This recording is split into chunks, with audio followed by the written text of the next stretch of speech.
உலகம் முழுவதையும் ஆற தழுவி அரவணைத்த செம்மொழி அமுது, உலகத்தினர் அனைவரும் உறவே என்ற செந்தமிழ் அமுது, தடைபல கன்று படைபல வென்று கொடியதை நாட்டிய பெருமை, பல நூறு ஆண்டு பார்த்த பின்பும் இனியும் தொடரும் இளமை, அறம் பொருள் இன்பம் வீடு எல்லாம் இன்னொரு மொழியில் இருக்குதா, அட அகத்தையும் புறத்தையும் என் மொழி போல் இன்னொரு மொழி பிரிக்குதா, தாயே முத்தமிழே உன்னை முத்தமிட்டு வணங்குகிறேன். அகர முதல எழுத்தெல்லாம் ஆதி பகவானாக இருக்கக்கூடிய ஐயன் வள்ளுவன் முதற்றே உலகு என்ற உன்னத நோக்கத்தோடு தமிழ் கலை இலக்கிய அறக்கட்டளை, வைஸ்மேன் மெட்ரிக் மேல்நிலை பள்ளி, புதுச்சேரி இயற்கை விவசாயிகள் சங்கத்தின் சார்பாக நடைபெறக்கூடிய இந்த சிறப்பு பட்டிமன்றத்தை தொடங்குவதிலே பெருமை கொள்கிறேன். நல்ல சமுதாயம் உருவாவதற்கு காரணம் ஆண்களா பெண்களா? இதாங்க பட்டிமன்றம். ஒன்றும் பெரிய அளவில் பயப்பட தேவையில்லை. உட்கார்ந்துருக்க 6 பேரை பார்த்தோன்னே கிட்டத்தட்ட 6 மணி நேரம் தாங்குமா அப்படிங்கிற கவலையும் வேண்டாம். 1 மணி நேரத்தில் இந்த மேடையவே காலி பண்ணிட்டு நாங்கள் கீழே இறங்கிடுவோம். ஒரு இயல்பான தலைப்பு, நல்ல சமுதாயம்னு ஏன் இந்த விழாவுக்கு வச்சுருக்கோம் அப்படின்னா, இந்த விழாவினுடைய பெயர் கலாம் போல் ஆகலாம்ங்கிற ஒரு நிகழ்ச்சி.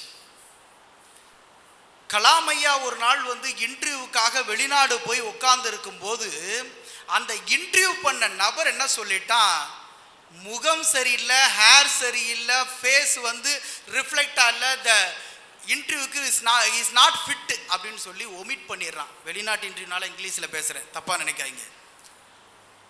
சொன்ன உடனே முகம் சுளிக்காமல் உடனே கிளம்பி வந்துடுறாரு. மிகப்பெரிய திறமையாலும் சிந்தனையாலும் அறிவாற்றலாலும் பல விண்கலங்களை விண்ணில் அனுப்பிய விண்கல வீரர் தான் நம்மளுடைய அல்லாஹ் பெருமாள் ஜீசஸ் ஐயா APJ அப்துல் கலாம் அவர்கள். ஒரு முறை பிறப்பு, ஒரு முறை இறப்பு. ஐயா கலாமினுடைய பிறப்பு யாருக்கு தெரியுமோ தெரியாதோ, ஆனால் அவருடைய இறப்பு இந்த ஒட்டுமொத்த உலகத்தையும் கடற்கரை மண்ணுக்கு வர வைத்தது என்று சொன்னால் வாழ்றது தாங்க ஒரு மனிதனுடைய மிகப்பெரிய வெற்றி. அவன் மறைந்த போது எத்தனை மக்கள் வந்து சேர்கிறார்களோ அதுதாங்க அந்த மனிதனுக்கு கிடைத்த மிக மிக பெரிய வெற்றி. அப்படின்னா அந்த வெற்றியை செய்து முடித்து நமக்கெல்லாம் உதாரண புருஷனாக இருக்கக்கூடிய ஐயா கலாமுடைய நிகழ்ச்சி. இந்த நிகழ்ச்சி அந்த இன்டர்வியூ பண்ணி ஒமிட் பண்ணார் பார்த்தீங்களா, அந்த நபர் கலாம் இறந்த செய்தி கேட்டு கடகடன்னு 18 சொட்டு கண்ணீர் விட்டான்னா, உங்களை யார் அவமானப்படுத்தினார்களோ அவர்கள் ஒரு நாள் உங்களை புகழும் அளவிற்கு அந்த அவமானத்தை மனதில் வைத்து நகர்த்த வேணும்னா வாழ்க்கை அப்படி இருக்கணும். அப்படியாப்பட்ட வாழ்க்கை ஐயா கலாம் அவர்களுக்கு அமைஞ்சிருக்கு. தலைப்புக்குள்ள வருவோம். நல்ல சமுதாயம் உருவாவதற்கு யாரு காரணம், ஆண்களா பெண்களா? தாங்க விஷயம். நல்ல மைக்கு அமைகிறதும் நல்ல மனைவி அமைகிறதும் எனக்கு கிடைச்ச பாக்கியம். ஏன்னா நான் எந்த ஊருக்கு பட்டிமன்றம் போனாலும் தடை சொல்லாத என்னுடைய மனைவி. உலகத்திலேயே என் மனைவிக்கு இந்த 2024 ஒரு விருது கொடுக்கணுங்க. கைத்தட்டுங்க, யாரா கைத்தட்டுங்களான்னு பாருங்க. ஒரு வக்கீலோட வீட்டுக்காரம்மாவுக்கு விருது கொடுக்கணும்னு சொல்கிறோம், நீங்கள் பாட்டில் உட்காந்துருந்தா அப்படி. உண்மையிலே இந்த 2024 அவளுக்கு ஒரு விருது கொடுக்கணுங்க. ஏன் தெரியுமா? நான் சொல்கிறதுக்கெல்லாம் சரி சரிம்பா. இந்த 2024 புருஷன் சொல்கிறதுக்கெல்லாம் சரி சரின்னு சொல்கிற மனைவிகள் குறைந்து விட்டார்கள்னு ஆய்வறிக்கை சொல்லுது. ஆனால் இந்த 2024 நான் சொல்கிறதுக்கெல்லாம் சரி சரிம்பாங்க.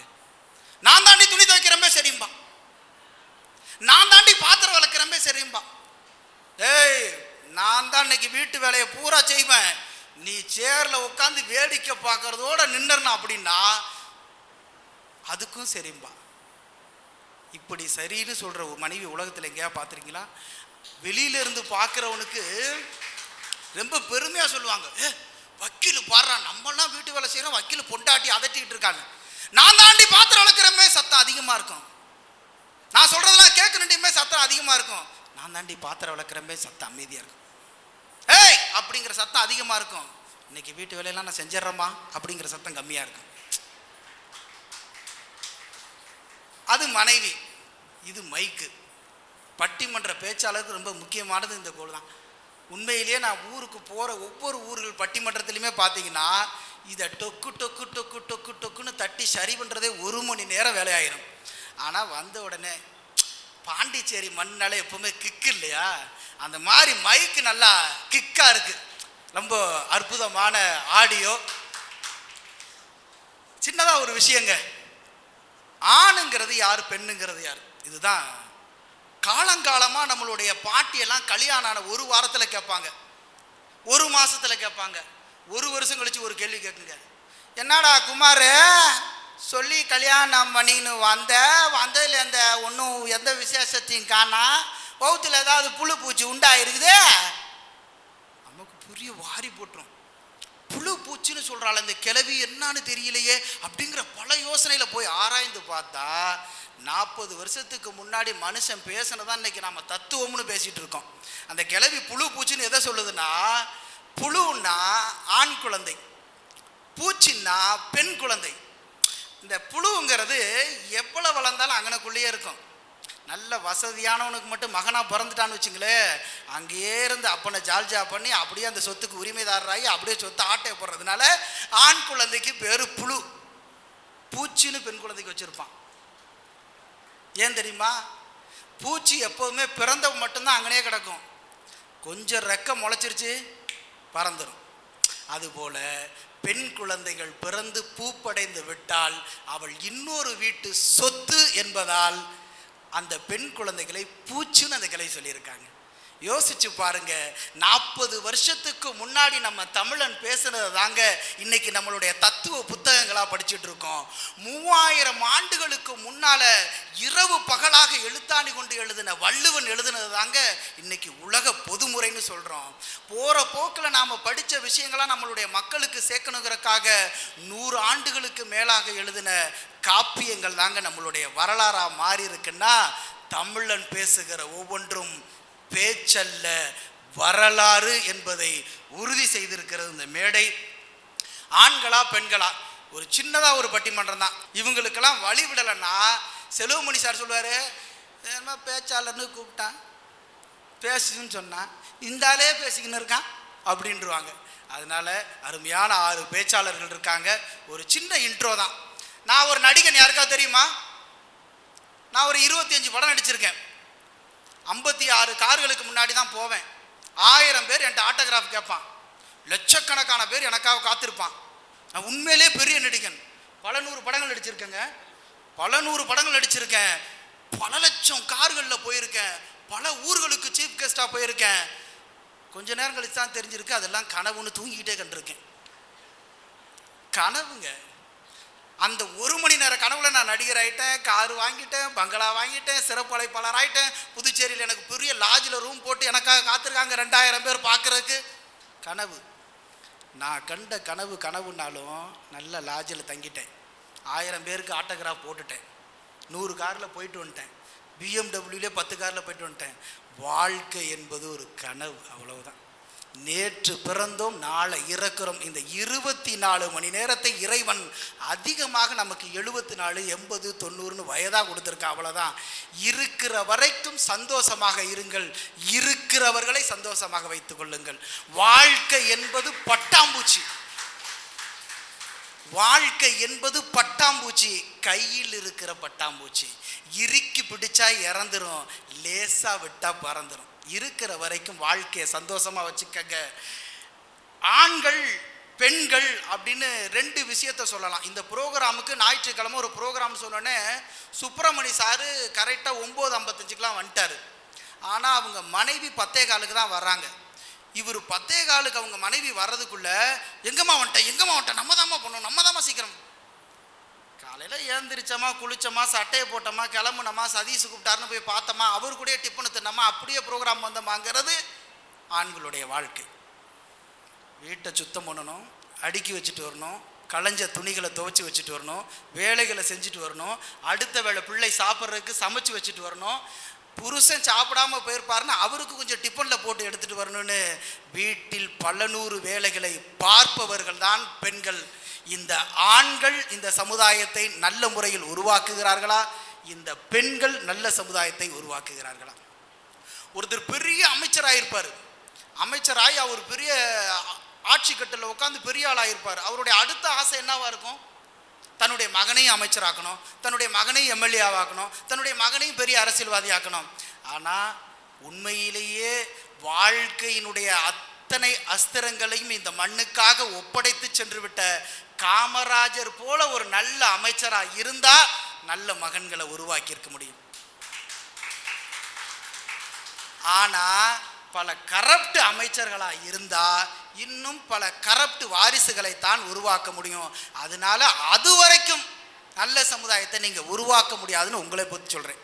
சரி, இவங்க எந்த குழந்தையும் நல்ல குழந்தை தான், அதில் மண்ணு பிறக்கையிலே அது நல்லவனாவதும் தீயவனாவதும் மண்ணை வளர்ப்பதில்லை. ஒரு கேஸ், ஒரு 15 வயசு பையன் ஒரு மோசமான கிரைமில் ஈடுபட்டிருக்கான், அவனுக்கு பெயில் போடுறதுக்காக வர்றேன். அவங்க அப்பா சொல்கிறாரு, அவனை விட்டுறே, அங்கேயே விட்டு ஜெயிலே, மோசமான பையன், என்ன வேலை செஞ்சுருக்கான், கேட்குறக்கே சங்கட்டமாக இருக்குது, அவன் அப்படியே உள்ளே இருக்குன்ட்டாரு. தன் பிள்ளை நல்லவனாகணுங்கிற அந்த கோபம். ஆனால் இந்த அம்மா கையில் வச்சுருந்த செயினை கொண்டு போய் அடகு வச்சு அவன் என்ன தப்பு பண்ணான்னு தெரியாமல் வக்கீலை பார்த்து எப்படியாவது பெயில் எடுத்துருங்க, என் பிள்ளை ஒரு நாள் கூட ஜெயிலில் இருக்க மாட்டான் சாமி, அவன் பண்ணதுக்கு என்ன தப்பாக இருந்தால் நாங்கள்லாம் பார்த்துக்குறோம், எப்படியாவது அவனை ஜாமீனில் வாங்கிருங்கன்னு 1 லட்ச ரூபா கொண்டுட்டு வரீங்கன்னா, நம்ம அம்மா எந்த தப்பு பண்ணாலும் நம்மளை செலவு பண்ணி வெளியில் கொண்டுட்டு வந்துடுவாங்கிற தில்லு ஒரு பிள்ளைக்கு வந்துருச்சு அப்படின்னா அந்த சமுதாயம் கெட்ட சமுதாயம்.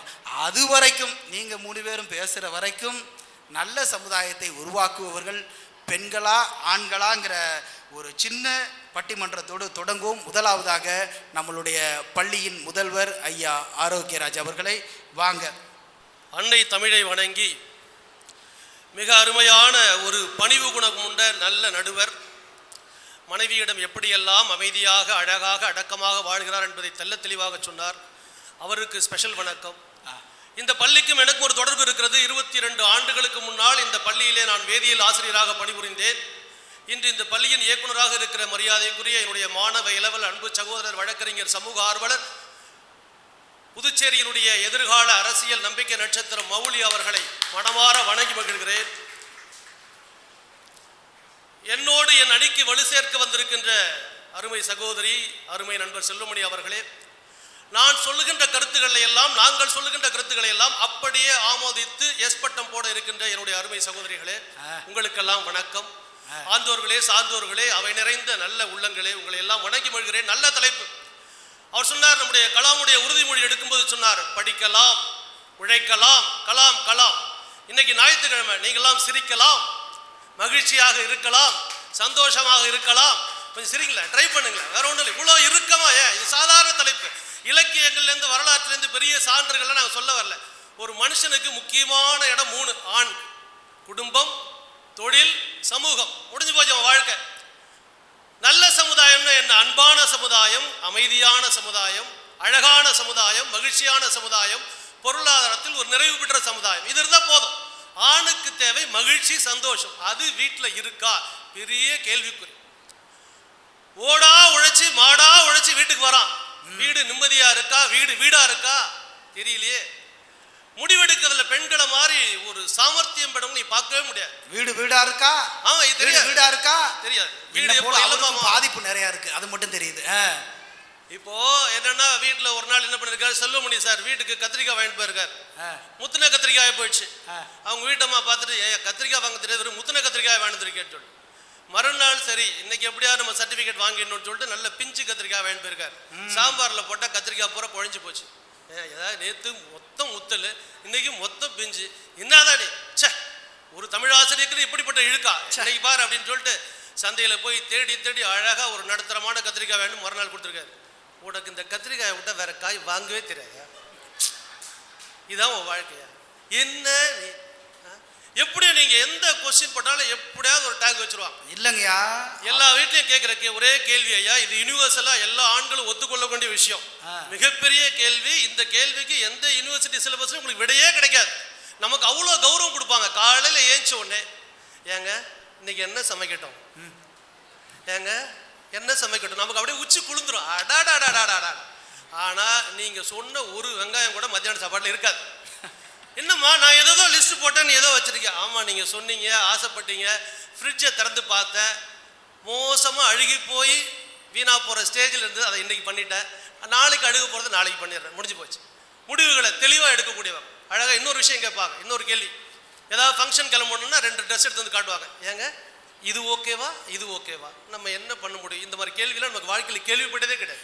எது ஓகே சொல்ல முடியாது. சரிம்மா இது ஓகே நீ எடுத்துக்க, ஆனால் எனக்கு இதுதான் பிடிச்சிருக்கு. சரிம்மா சரி அதை படிச்சுக்கோ. ஆமாம் நீங்கள் ஃபீல் பண்ணுவீங்கல்ல, அப்புறம் உங்களுக்கு பிடிச்சது தானே நான் பண்ணணும். சரிம்மா இதே எடுத்துக்கோ. என்ன இப்படி சொல்லிட்டீங்க? இதுவா அதுவா? ஏம்மா என் செலெக்ஷன் தான் உங்களுக்கு தெரியல, மோசமாக இருக்குது, இதையா கட்டுவாம்மா. அப்போ நானும் உங்கள் செலெக்ஷன் தான், நானும் வீணாக போனவளா? ஒரு முடிவுக்கு தெளிவாக வரவே. ஒரு குழப்பத்தை வீட்டில் இருந்தால் எப்படி ஒரு மகிழ்ச்சியாக இருக்க முடியும்? அதை விடுங்க நடுவர்களே. நல்ல சமுதாயம் அமையணும். ஆண் எப்பவுமே உறவுகளை பராமரிக்கணும், உறவுகளை பேணணும், எப்பவுமே கூட்டு குடும்பமாக வாழணும், சந்தோஷமாக வாழணும்னு நினைக்கிறான். நடுவர் சொன்னார் அருமையா, எந்த குழந்தையும் நல்ல குழந்தைதான் மண்ணில் பிறக்கையிலே, அது நல்லவராவதும் தீயவராவதும் அண்டை வளர்ப்பதில்லை. எந்த கணவனும் நல்ல கணவன் தான் தாலி கட்டும் வரையிலே, அவன் நல்லா இருப்பதும் நாசமாக போவதும் மனைவி அமைகிறது. குடும்பம் சரியா இருந்தா தானே அவனால் ஸ்டெடியா வேலை செய்ய முடியும். உறவுகளை பிரிக்க நான் வந்து சொல்றேன், எவ்வளோ விஷயங்களை நீங்க படிக்கிறீங்க, முன்னேறீங்க, பயங்கரம் ஆகும் எல்லாம் வரீங்க. அது ஒரே ஒரு விஷயத்தை மட்டும் சுட்டு போட்டாலும் உங்களால் மாற்றிக்க முடியாது. என்ன? எங்க வீட்டு சொந்தம் வந்தா ஒரு மாதிரி, உங்க வீட்டு சொந்தம் வந்தா ஒரு மாதிரி. உங்க வீட்டு சொந்தம் வந்தா இன்னைக்கு ஆட்டுக்கறி விலை குறைஞ்சிரும், மளிகை ஜாமான் விலை குறைஞ்சிரும், எல்லாமே குறைஞ்சிரும். எங்க வீட்டு ஜனங்க மட்டும் வந்தா வேண்டா வெறுப்பா செஞ்சு வச்சுட்டு, ஆமா என்ன இன்னைக்கு 180 ரூபா லிட்டர் சாப்பிடுங்க, மளிகை பொருள்லாம் விலை ஏறி போச்சு, கறி நேற்று வரையும் 900 ரூபா இன்னைக்கு 1000 ரூபா சாப்பிடுங்க. இந்த பகுத்தறியும் தன்மையை, பிரித்து பார்க்கிற தன்மை ஆண்களுக்கு கிடையாது. பொத்தாம் பொதுவாக நிச்சயமா பார்ப்பா. இன்னொன்று, ஆண்களின் உள்ள பரந்தப்பட்ட மனப்பான்மை, மன வலிமை அதிகமாக இருக்கும், மன வளம் அதிகமாக இருக்கும். இந்த மூட் ஸ்விங் அப்படிங்கிறது இருக்காது. அதாவது முடிவு பண்ணிட்டா இன்னைக்கு வந்து இந்த கடையில் பிரியாணி சாப்பிட்னா ஸ்ட்ரைட்டாக வண்டி எடுப்பான், போவான், பிரியாணி சாப்பிடுவான். தனியாக போனான். அதே வீட்டம்மாவை கூட்டிகிட்டு போனால் அந்த கடையில் பிரியாணி சாப்பிட்றதுக்குள்ள 1008 வேலை. ஏங்க இதை வாங்கிடலாமா, ஏங்க அதை வாங்கிடலாமா, ஏங்க இந்த கடைக்கு போ, பிரியாணியே வேணாம், நான் சும்மாவே வீட்டுக்கு வந்தேன். அடிக்கடி அந்த மனநிலைகளை மாற்றி இருக்கிற சூழ்நிலைகளை குழப்பமாக்கக்கூடியவள் தான் பெண் என்பதிலே மாற்றுக்கிறதுக்கு இடம் கிடையாது. நான் சொல்றது எல்லா பெண்களையும் கிடையாது. அதுல ஒரு குறிப்பிட்டவர்கள் யார் உறுதுணையா இருக்கிறாங்க, யார் உபத்திரவா இருக்காங்க. பண்டை காலம் தொட்டு பார்த்தீங்கன்னா ஆராய்ச்சியினுடைய முடிவுகள் சொல்கிறது, ஆண்களுடைய மூளை பெண்களுடைய மூளையை விட 100 கிராம் ஜாஸ்தின்றான். ஆனா என்னன்னா, ஆண்களுக்கு நினைவாற்றல் கம்மி, பெண்களுக்கு நினைவாற்றல் அதிகம். ஆண்களுக்கு பகுத்தறியும் சிந்தனை அதிகம். எதையும் அலசி ஆராய்ச்சி பார்த்து எது நல்லது எது கெட்டதுன்னு பார்ப்பான். ஆண்கள் குடும்பத்தினுடைய நிதி சுமையை, நிதி ஆதாரத்தை கரெக்டாக பார்த்து எதிர்காலத்தில் பிளான் பண்ணி தெளிவாக இன்வெஸ்ட் பண்ணுவான். அழகாக சொன்னா ஒரு கவிஞன், மனதை கூட கோவிலாக்கி பார்த்தால் கடவுள் வந்து விடுவார். சொற்களை சேர்த்தால் பேச்சு வருகிறது, சுரங்களை சேர்த்தால் இசை வருகிறது, வண்ணங்களை சேர்த்தால் ஓவியம் வருகிறது. எல்லா கலைகளுமே கூட்டலில் தான் பிறக்கிறது. ஆனால் சிற்பம் என்ற ஒன்று மட்டும் தான் செதுக்களில் பிறக்கிறது. அந்த செதுக்களில் சிறந்தவன் ஆண். நான் என்ன சொல்ல வரேன்னா, ஆண் தேவையில்லாத நினைவுகளை தூக்கி சுமக்க மாட்டான், நடந்ததை மறந்துடுவான். உச்சகட்டத்தில் பார்த்தீங்கன்னா கல்யாண நாளே மறந்துடுவான். நம்மளால் அடிக்கடி திட்டு வாங்குவான், ஐயோ உன் கூட தான் கல்யாணம் ஆச்சா, அன்னைக்கு தான் கல்யாணம் ஆச்சா, தெரியலேன்னுவான். ஞாபகம்லாம் இருக்காது. ஆனா நம்ம டிபார்ட்மெண்ட் பாருங்க, 25 ஆண்டுகளுக்கு முன்னால் நான் வாக்கப்பட்டு முதலில் வந்த பொழுது, வலது காலை எடுத்து வைத்த பொழுது உங்கள் அம்மா என்னை பார்த்து என்ன சொன்னார் தெரியுமா? நான் இடது பக்கம் திரும்பிய பொழுது உங்களுடைய தங்கை என்ன சொன்னால் தெரியுமா? 16 GB 32 GB 62 GB எல்லாம் தோத்துரும். தட்டி விட்டு அது பாட்டுக்கு மெமரி டிஸ்க் வந்துட்டே இருக்கும். இதுல கற்பனை கதாபாத்திரம் வர ஏகப்பட்ட விஷயங்களை அள்ளி தெளிக்கிறது. பல விஷயங்கள். தேங்குவது நினைவானாலும் நீரானாலும் பெருகுவது நோயினா. தயவு செய்து புரிந்து கொள்ளுங்கள். தேவையில்லாத நினைவுகளை அகற்றி விடுங்கள். அதில் சாமர்த்தியம் உள்ளவன் நான். அவனுக்கு அடுத்தடுத்த வேலை போயிட்டே இருப்பான். அதான் நல்ல சமுதாயம் உருவாக்கணும். சரி நடந்துச்சு போயா, மன்னிச்சோ மறந்தோம் போ, அது எப்படி மன்னிக்கலாம், அது எப்படி விடலாம்? உங்களை அவமானப்படுத்திட்டான், போட்டு 1 9 ஆக்கி 9 16 ஆக்கி இடியாப்ப சிக்கல்ல விட்டு தானும் சந்தோஷமா இருக்கிறது இல்லை, வீட்டுக்காரனையும் சந்தோஷமா இருக்க விடுறதே கிடையாது. அவன் கம்பெனியில பெரிய ஏகப்பட்ட விஷயத்தை மேனேஜ் பண்ணிட்டு அப்படியே வந்துருவான். வீட்டில் ஒரு சின்ன விஷயமா இருக்கும், ஒரு சாம்பார் வச்ச விஷயத்துக்கு 10 செல்ஃபி 10 போஸ்ட் 20 ரீலு. ஆனா சாம்பார் வாயில் வைக்க முடியாது, அது வேற விஷயம். பயங்கரம் பில்டப் அந்த அசைன்மெண்ட் அப்படியே 1 9 சொல்ல, ஏங்க நீங்க போயிட்டீங்களா, அதுக்கப்புறம் நான் வீட்டை கூட்டினா, யார் வீட்டை கூட்டினேன், நம்ம வீட்டை தான் கூட்டினேன். சமைச்சிங்களா, யாருக்கு சமைச்சேன், நமக்கு தான். தெருவில் உள்ளவங்களுக்கு சமைச்சிங்க, நமக்கு தான் சமைச்சேன். சமைச்சு துணித வச்சு பாத்திரம் கழுவி, அது இயல்பு, அதுவும் தப்புன்னு சொல்ல அடிமைப்படுத்த விரும்பல. ஆனா இன்னைக்கு எங்களுடைய ஆண் சமுதாயம் பெருந்தன்மையாக எல்லா வேலையும் கத்துக்கிட்டான். உங்களை விட சூப்பரா செய்யறான். நடுவர் சொன்னதே பெரிய உதாரணம். இன்னைக்கு எல்லாம் அருமையா எல்லா வேலையும் கத்துக்கிட்டா. இன்னைக்கு பாத்தீங்கன்னா கல்யாணம் வேணான்னு சொல்லிட்டு ஒரு கும்பல் அலையுது. என்னன்னு கேட்டீங்கன்னா, முன்னாடியே பையனுக்கு ஒரு கண்டிஷன். என்ன கண்டிஷன் அப்படின்னு கேட்டா, அப்பார்ட்மெண்ட் இருக்கணும், இல்லை தனி வீடு இருக்கணும், இஎம்ஐ இருக்கக்கூடாது, கார் இருக்கணும், இத்தனை ஏக்கர் நிலம் இருக்கணும், இதெல்லாம் போனால் இன்னும் பயன் அனாதையாக திரியிறான், கிடைக்கவே மாட்டேன். இன்னொன்று அழகாக ஒருத்தர் சொன்னா, எக்ஸிஸ்டிங் லோன் இருக்கக்கூடாது. எக்ஸிஸ்டிங் லோன்னா தெரியுமா நடுவர் அவர்களே? தெரியலீங்களே. எக்ஸிஸ்டிங் லோன்னா கூட பிறந்த அக்கா தங்கச்சி இருக்கக்கூடாது, இருந்தால் செத்துணும். இருக்கக்கூடாது, இருந்தால் செத்தும். இதெல்லாம் ஒரு கண்டிஷன். சரி, இறுதியாக நான் சொல்ல வரேன், நல்ல சமுதாயத்துக்கு ஆண்கள் அந்த காலத்திலிருந்து விஞ்ஞானத்திலிருந்து அரசியலிருந்து அரசியலிருந்து தொழில்துறையிலிருந்து பல்வேறு போராட்டங்களை சந்தித்து பரந்துபட்ட மனப்பான்மையுடன் மன வலிமையுடன் முன்னேற்றி இருக்கிறார்கள். எந்த ஒன்றுமே கிடையாது. நான் சொல்றது சமூக அக்கறையோடு ஒரு விதம் சொல்கிறேன். ஏன்னா இந்த கலாம் விழாவில் எனக்கு ஒரு சின்ன ஒரு நிகழ்ச்சி இருக்கிறது. ஐயா கலாம் அவர்கள் படித்த திருச்சி சென்ட் ஜோசப்ஸ் கல்லூரியில் தான் 30 ஆண்டுகளுக்கு முன்னால் நானும் என்னுடைய பிஎஸ்சி எம்எஸ்சி கெமிஸ்ட்ரி பட்டத்தை படித்தேன். நான் படித்த பொழுது கலாம் ஐயா அவர்கள் 3 முறை எங்களுடைய கல்லூரி ஆண்டு விழாவிற்கு, அப்பொழுது ஜனாதிபதியாக அல்ல விஞ்ஞானியாக வருகை இருந்திருக்கிறார். அவர்கள் எல்லாம் நேரில் பார்த்த அனுபவமும் நல்ல ஒரு நிகழ்வும் மனதில் இன்றும் நிழலாடி கொண்டிருக்கிறது. அதனால் அவருடைய சார்பாக இந்த பட்டிமன்றத்தில் ஒரு சின்ன வேண்டுகோளை வைக்கிறேன். பார்த்தீங்கன்னா இப்போ வரதட்சணை கொடுமை, இந்த வரதட்சணை கொடுமைக்கு முக்கிய காரணம் ஆண்களா பெண்களா ஐயா? வரதட்சணைக்கு மாமியார் சில நேரம் காரணம், சில நேரம் இல்லை பல நேரம். பொண்ணு பார்க்க கூட்டிட்டு போகும்போது அவர் கண்டிஷன் போட்டுருவாங்க வீட்டுக்காரருக்கு, வாயை திறக்காத, பந்தியா மிச்சர் சாப்பிட்டியா காப்பி குடிச்சா அதோடு வந்துடும். அங்கே வந்து ரொம்ப பெருந்தன்மையா இல்லைங்க நீங்கள் பார்த்து செய்யுங்க, செஞ்சாலும் விடுங்க, வாயை திறந்த என்ன கேட்கணும்னு எனக்கு தெரியும். இவ்வளோ நீங்கள் பெண்கள் முன்னேறி இருக்கீங்க, பெண்கள் முன்னேற்ற சங்கம் இருக்குது, மாதர் சங்கம் இருக்குது, விடுதலை சங்கம், நீங்களாம் சேர்ந்து ஒரு முடிவு பண்ணுங்களேன். வரதட்சணையே கேட்க மாட்டேன் மாமியார் முடிவு பண்ண சிலிண்டரை வெடிக்காத, பாதி பிரச்சனையே தீர்ந்துருமே. இன்னொரு விஷயம், இப்போ சீரியல்கள் இருக்குது, சினிமாக்கள் இருக்குது, பல ஆபாச காட்சிகள் நடக்குது, பெண்களுக்கு சீரழிவு நடக்குது, நிறைய குரல் கொடுக்குறீங்க. இந்த பெண்கள் சங்கம்லாம் சேர்ந்து நீங்களே ஒரு முடிவு எடுத்துடலாமே, நாங்கள்லாம் வந்து இனிமே இந்த மாதிரி நடிக்க மாட்டோம். சாயங்காலம் பெண்களுக்கெல்லாம் வீட்டில் டியூஷன் நடக்கும், பார்த்துருக்கீங்களா நடுவர் அவர்களே? வீட்டில் என்ன டியூஷன் நடக்கும்? 7:30 மணி 8 மணிக்கு மேலே பார்த்தீங்கன்னா சின்னத்திரை சீரியல் ஓடும். First science lesson Bhagyalakshmi, social studies Siragadikka Aasai. Chellumani sir நல்ல தமிழ் ஆசிரியர், நல்ல நண்பர். அவரே உதாரணம் சொல்ல நினைக்கிறேன், நடந்த விஷயம். முந்தா நாள் வீட்டுக்கு போனேன், சார் வீட்டுக்கு கரெக்டாக 8:30 மணிக்கு போயிட்டேன். சார் வாங்க பாருங்க சார், உங்கள்கிட்ட பேசலான்னு வந்தேன் சார், பட்டிமன்றத்துக்கு. கம்முன்னு இருக்கு சார், நான் வெளியில தான் வாத்தியார், இங்கே ஒரு கீழ்ப்படியில் உள்ள மாணவன், என்னுடைய மனைவியின் சொல்லுக்கு கட்டுப்பட்டு சீரியல் கண்டிப்பாக பார்த்தே ஆகணும். எங்கள் வீட்டுக்கு 8 to 9 யார் கெஸ்ட் வந்தாலும் அவங்களுடைய மெயின் டியூட்டி என்ன? சீரியல் பார்த்தே ஆகணும். நல்ல நியூஸ் பார்த்துட்டு இருப்பாரு, நல்ல அரசியல் பேசுவார், நல்ல இலக்கியம் பேசுவார், அவரையும் அடித்து உட்கார வச்சு பார். ஏன்னா சீரியலில் உலகத்தரம் வாய்ந்த கருத்துக்கள், சமுதாயத்தை முன்னேற்றக்கூடிய கருத்துக்கள், கனவுகளை நிஜமாக்கக்கூடிய கருத்துக்கள், 4 முக்கியமான கருத்துக்கள் சொல்கிறேன் கேளுங்க. அந்த குடும்பத்தை நான் பிரிக்காம விட மாட்டேன், அந்த கல்யாணத்தை நான் நடத்த விட மாட்டேன். அப்படியே கல்யாணம் நடந்தாலும் கருவை கலைச்சிரும். ரொம்ப முக்கியம். அதில் பார்த்தீங்கன்னா சீரியலில் தொடர்பு பார்த்துருக்கலாம். 1:2, 2:3, 3:2.5, 1:1.5. புரிஞ்சிருக்குன்னு நினைக்கிறேன். இப்படிப்பட்ட ஒரு டியூஷன் பாடங்களை எல்லாம் படித்தால் பெண்களுடைய சிந்தனை எப்படி இருக்கும்? ஆண்கள் இதெல்லாம் சிக்க மாட்டார்கள், சிக்கி சீரழிய மாட்டார்கள். அவர்கள் எப்பொழுதுமே பொது தொண்டு, சமூக தொண்டு, தன்னை தாண்டி சிந்திப்பார்கள், தன்னுடைய எல்லையை சுருக்கிக் கொள்ள மாட்டார்கள். ஒரே ஒரு விஷயம் மட்டும் சொல்லி நிறைவு செய்கிறேன். ஆண்கள் கால்குலேட்டிவ் மைண்ட் செட், கணக்கு வழக்கு பார்ப்பார்கள், பெண்கள் விருப்பு பார்ப்பார்கள். எதை எடுத்தாலும் தன்னை முன்னிலைப்படுத்துவார்கள். ஆண்கள் தன்னை பெண்ணுக்கு தள்ளி மற்றவரை முன்னிலைப்படுத்தி தான் இந்த சமுதாயத்தை முன்னேற்றி கொண்டிருப்பார். ஆண்கள் ஒரு கைத்தட்டினா என்ன ஏன் இறுக்கமா பாக்குறீங்க? ஆண்கள் மட்டும் தட்டுங்களே, அடாடாடாடாடா சூப்பர்ப்பா, உங்களை பத்தி நான் பாராட்டி பேசுறேன், வேற எங்க போய் பேச முடியும்? உலகத்திலேயே கண்டுபிடிக்க முடியாத மர்ம நாவல் எது என்று சொன்னால் பெண்ணினுடைய மனம், பெண்ணினுடைய ஆழ்மனம் என்ன நினைக்கிறது என்பதை எவனாலும் கண்டுபிடிக்க முடியாது. அதற்கு ஒரு சோதனை வைத்தார்கள். ஒரு மன்னன் தேடி தேடி அலைகிறான், இதற்கான விடை எங்கு கிடைக்கும் என்று சொல்லி. கடைசியில் ஒரு சூனியக்காரி கிழவியிடம் அந்த விடை கிடைக்கிறது. சூனியக்காரி கிழவி சொல்கிறாள், இதற்கான விடையை நான் சொல்கிறேன், ஓகே, ஆனாலும் ஒரு கண்டிஷன். என்னுடைய வயது 75, நான் உன்னை மணந்து கொள்ள வேண்டும், நீ என்னை கல்யாணம் முடித்துக் கொள்ள வேண்டும். நீ ஒரு 25 வயது இளைஞன், இளவரசன், நீ என்னை கல்யாணம் செய்து கொண்டால் இதற்கான விடையை நான் சொல்கிறேன். அவன் அரண்டு விடுகிறான். சரி பரவாயில்ல அப்படின்னு சொல்லிட்டு கொஞ்சம் தூரம் போயிட்டு வீட்டுக்கு திரும்பி வரான். அந்த சூனியக்கார கிழவி மிக அழகான பெண்ணாக ஒரு 25 வயது இளவரசியாக உட்கார்ந்துருக்கா. ஆச்சரியம், என்ன ஒரு கிழவியா இருந்தா இப்ப இளவரசியா மாறி உட்கார்ந்துருக்கே அப்படின்னு கேட்கிறான். 2 கண்டிஷன்.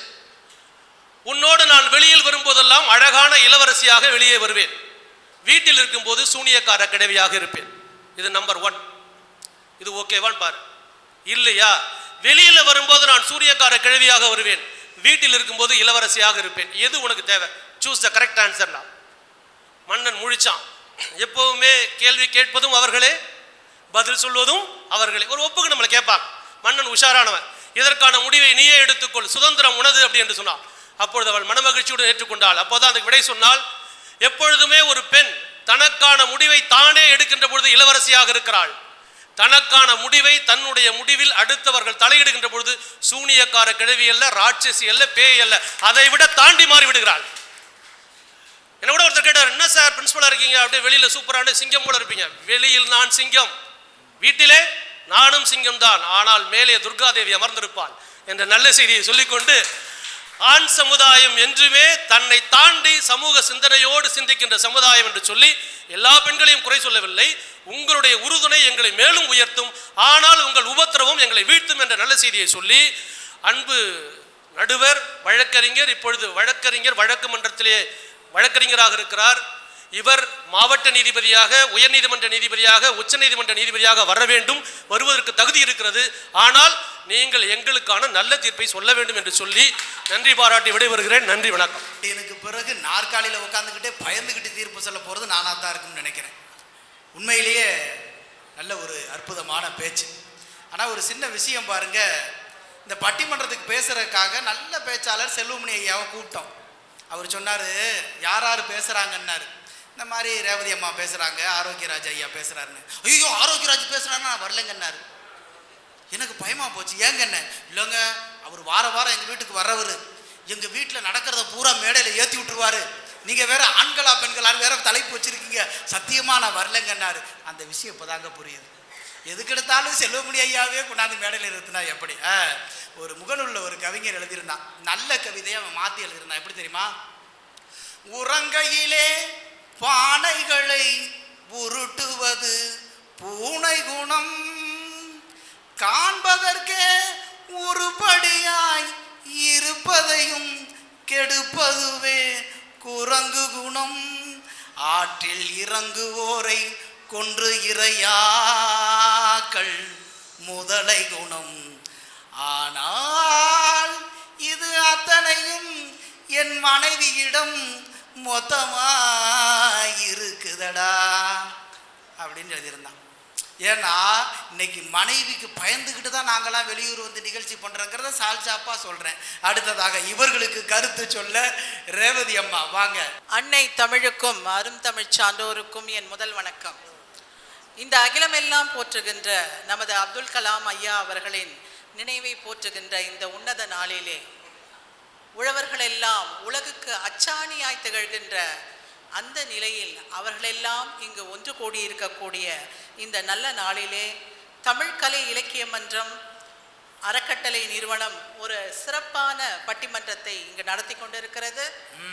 இதற்கு கரூரின் அமராவதி ஆற்றங்கரையிலிருந்து நமது புதுச்சேரியின் வங்காள விரிகுடா கடலிலே சங்கமிப்பதற்காக ஒரு தமிழ் நதி புறப்பட்டு வந்திருக்கிறது.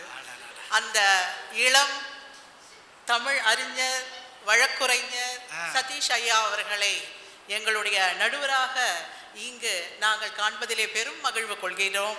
அதோடு இந்த இரண்டு அணிகளிலும் பேச வந்திருக்கின்ற என்னுடைய அத்துணை நட்பு உறவுகளுக்கும் ஒரு வணக்கத்தை சொல்லிவிட்டு, ஏனென்றால் நடுவர் சொல்லிட்டாரு நேரம் இல்லைன்னு, நானா ஒன்று சொல்ல விரும்புகிறேன் ஐயா. ஒன்றுக்குமே உதவாத சமுதாயத்தை உருப்படாத போக வைப்பதிலே பெரும் பங்கு வகிக்கின்ற ஆண்கள் பத்தி இவ்வளோ நேரம் பேசும்போது அதை உருவாக்குகிற இல்லையா பொறுப்போடு நடந்து கொள்ற பெண்களுக்கு நீங்க நேரம் தர வேணாமா? ஏங்க வந்து ஒரு 5 நிமிஷம் கழிச்சு அடிக்கலாம், பரவாயில்ல. உடனே இப்படி ஒரேடி அடிச்சு படுக்க வச்சுட்டா. ஆமா ஐயா அவர்கள் நம்முடைய முதல்வர் அவர்கள் அழகா முத்து முத்தா பேசினார், அருமையான பேச்சாளர். அவர் பேசும்போது சொன்னாரு, ஆணுக்கு தேவை என்ன? பொறுப்புணர்ச்சி, கடமை உணர்ச்சி அதெல்லாம் சொல்லல, ஆணுக்கு தேவை மகிழ்ச்சி அப்படின்னாரு. ஏன்னா மகிழ்ச்சி, உல்லாசம் அதுதான் தேவை. பொறுப்பு, வீட்டில் என்ன நடக்குது, நாட்டில் என்ன நடக்குது, பல வீடுகள்ல யாருங்க பொறுப்பேற்று வரவு செலவு கணக்கிலிருந்து இது தேவை, இன்னைக்கு இது தேவையில்லை, இன்னைக்கு இந்த உறவினருடைய திருமணம், நம்முடைய உறவுகளை போய் பார்க்கணும், இது எல்லாத்தையும் நினைவுபடுத்துறது யாரு? பெண்கள் தானே. அவங்க கவலையப்பட மாட்டாங்க. அவர் சொன்னார் பாருங்க, சாப்பாடு வேணும்னா வண்டி எடுத்துக்கிட்டு பிரியாணி சாப்பிட போயிடுவோன்னு. இதுதான் வண்டி எடுப்பாங்க போவாங்க, இல்லைன்னா இவங்கள மாதிரி இருக்கிற ஒரு 4 பேரை கூட்டு சேர்த்துப்பாங்க, சேர்த்துக்கிட்டு போய்கிட்டே இருப்பாங்க. ஆனா பெண்கள் என்ன பண்ணுவாங்க தெரியுங்களா? யாராவது பக்கத்து வீட்டுல இருந்து தனக்கு கொடுத்திருந்தா கூட அந்த பிரியாணிய ஐயோ என் குழந்தைகள் வந்தா சாப்பிடுமே, பள்ளியிலிருந்து வந்தோடனே என் பெரிய பிள்ளைக்கு பிடிக்குமே, என் சின்ன குழந்தைக்கு பிடிக்குமேன்னு எடுத்து வைப்பாங்க. அதுதாங்க பெண்களுடைய நிர்வாகம். அதை நீங்க புரிஞ்சுக்க வேணாமா? இந்த வருஷத்துல இவ்வளவு பெரிய பொய் சொன்னா எப்படி? ஆமா, தேங்காய் சட்னிவே 10 நாள் பிரிட்ஜில் வச்சு சாப்பிட்றவங்க பிரியாணியும் அடுத்த வீட்டு கொடுக்குறாங்களா? அடுத்த வீட்டுல பண்டிகையில கொண்டு வந்து கொடுக்குறாங்க. ஒரு கிறிஸ்துமஸ் பண்டிகையில ஒரு துண்டு கேக்கு வந்தா கூட அம்மா அதை எடுத்து சாப்பிட மாட்டாங்க, பிள்ளைக்காக எடுத்து வைப்பாங்க. அதுதான் தாய்மை குணம். அது மட்டும் இல்ல, நான் கேக்குறேங்க ஐயா, ஒரு வீட்டிலே பிள்ளைகளை உருவாக்குற போது அன்பை சொல்லி அரவணைப்பை சொல்லி, டேய் தம்பி உன்னுடைய தம்பிக்கு கொடுத்துட்டு சாப்பிடு அப்படின்னு அந்த பகிர்தலை சொல்லி, அக்கம் பக்கத்து பிள்ளைகளோடு விளையாடும் போது அன்பா விளையாடணும், அடிச்சு தள்ளக்கூடாது என்று ஒவ்வொன்றையும் அந்த வீட்டுக்குள்ளே உருவாக்குகிற பொறுப்பிலிருந்து தொடங்கி நாட்டிலே அவன் ஒரு சமுதாயத்திலே நாளை ஒரு நல்ல தலைமகனாக குடிமகனாக வருவதற்கு அவனை செம்மைப்படுத்துகிற தன்மையை யார் செய்கிறார்? இந்த நாட்டுக்கு ஒரு காந்தியடிகள் கிடைச்சாருன்னு அதற்கு காரணம் யாரு? அவருடைய அன்னை இல்லையா? ஏதோ கடல் கடந்து சென்றாலும் கூட அங்கு தன்னை கண்காணிப்பவர்கள் யாரும் கிடையாது என்றாலும் தாய் தன்னை வழிநடத்திய நெறிப்படியே அவர் எப்படி வாழ்ந்தார்? குடிக்காமல் புலால் உண்ணாமல் பிற பெண்களை நாடாமல் வாழ்ந்தாருன்னா அதை அமைத்தது யாரு? அவருடைய தாய் தானே. இதெல்லாம் அவங்களுக்கு தெரியும், இருந்தாலும் பேசணுங்கிறதுக்காக வந்து சொல்லிக்கிட்டு இருக்காங்க. அடுத்தது ஐயா சொன்னாரு, நான் உணவு கேட்பாங்க பெண்கள் வீட்டுல, என்ன சமைக்கிறதுங்க அப்படின்னு கேட்பாங்க. ஐயா அது அவங்கவுங்க மேல கொண்ட ஆசை. ஆனா அவங்களா ஒண்ணு சமைக்கிறாங்க பாருங்க, அது உங்க மேல கொண்ட அக்கறை. நீங்க வாயையும் கட்ட மாட்டீங்க, வயிற்றையும் கட்ட மாட்டீங்க, எல்லாத்தையும் தின்னுவீங்க இல்லையா? சாப்பிட்டுட்டு சுகர் ஏறி போச்சு, அடுத்து பிரஷர் ஏறி போச்சுன்னா யாரு கவலைப்படுறது? எனக்கு நம்ம அவரு சாப்பிட்ட மாதிரி தெரியல. உங்களை விட அதிகமாக ஐயா உங்களுக்கு நோய் வந்தால் நீங்கள் எவ்வளவு கவலைப்படுவீர்களோ அதுபோல 100 மடங்கு கவலைப்படுபவர் உங்களுடைய மனைவி. இதை யாராவது இங்க மறுக்க முடியுமா? சொல்லுங்க பாப்போம்.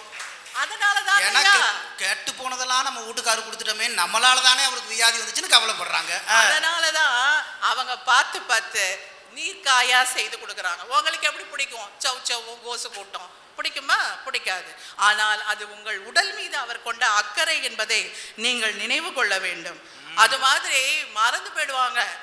கல்யாண நாளெல்லாம் அவங்க நினைவு வச்சிருக்க மாட்டாங்க, அவங்க வச்சிருப்பாங்க. பெண்கள்னா இதை நீங்களே ஒரு ஸ்டேட்மெண்ட், வக்கீலுக்கு தெரியும், அவரே ஒரு சுய ஸ்டேட்மெண்ட் கொடுத்துட்டார். நினைவு வச்சுக்க மாட்டோம், எங்களுக்கு எந்த பொறுப்பும் இல்லை. ஆனால் பெண்கள் நீங்க போய் பாருங்க, அவ்வளவையும் நினைவு வைத்து மிக அழகாக, இதெல்லாம் தான் ஒரு குடும்பத்தினுடைய கட்டமைப்பு. குடும்பம்னா என்ன நினைச்சுங்க?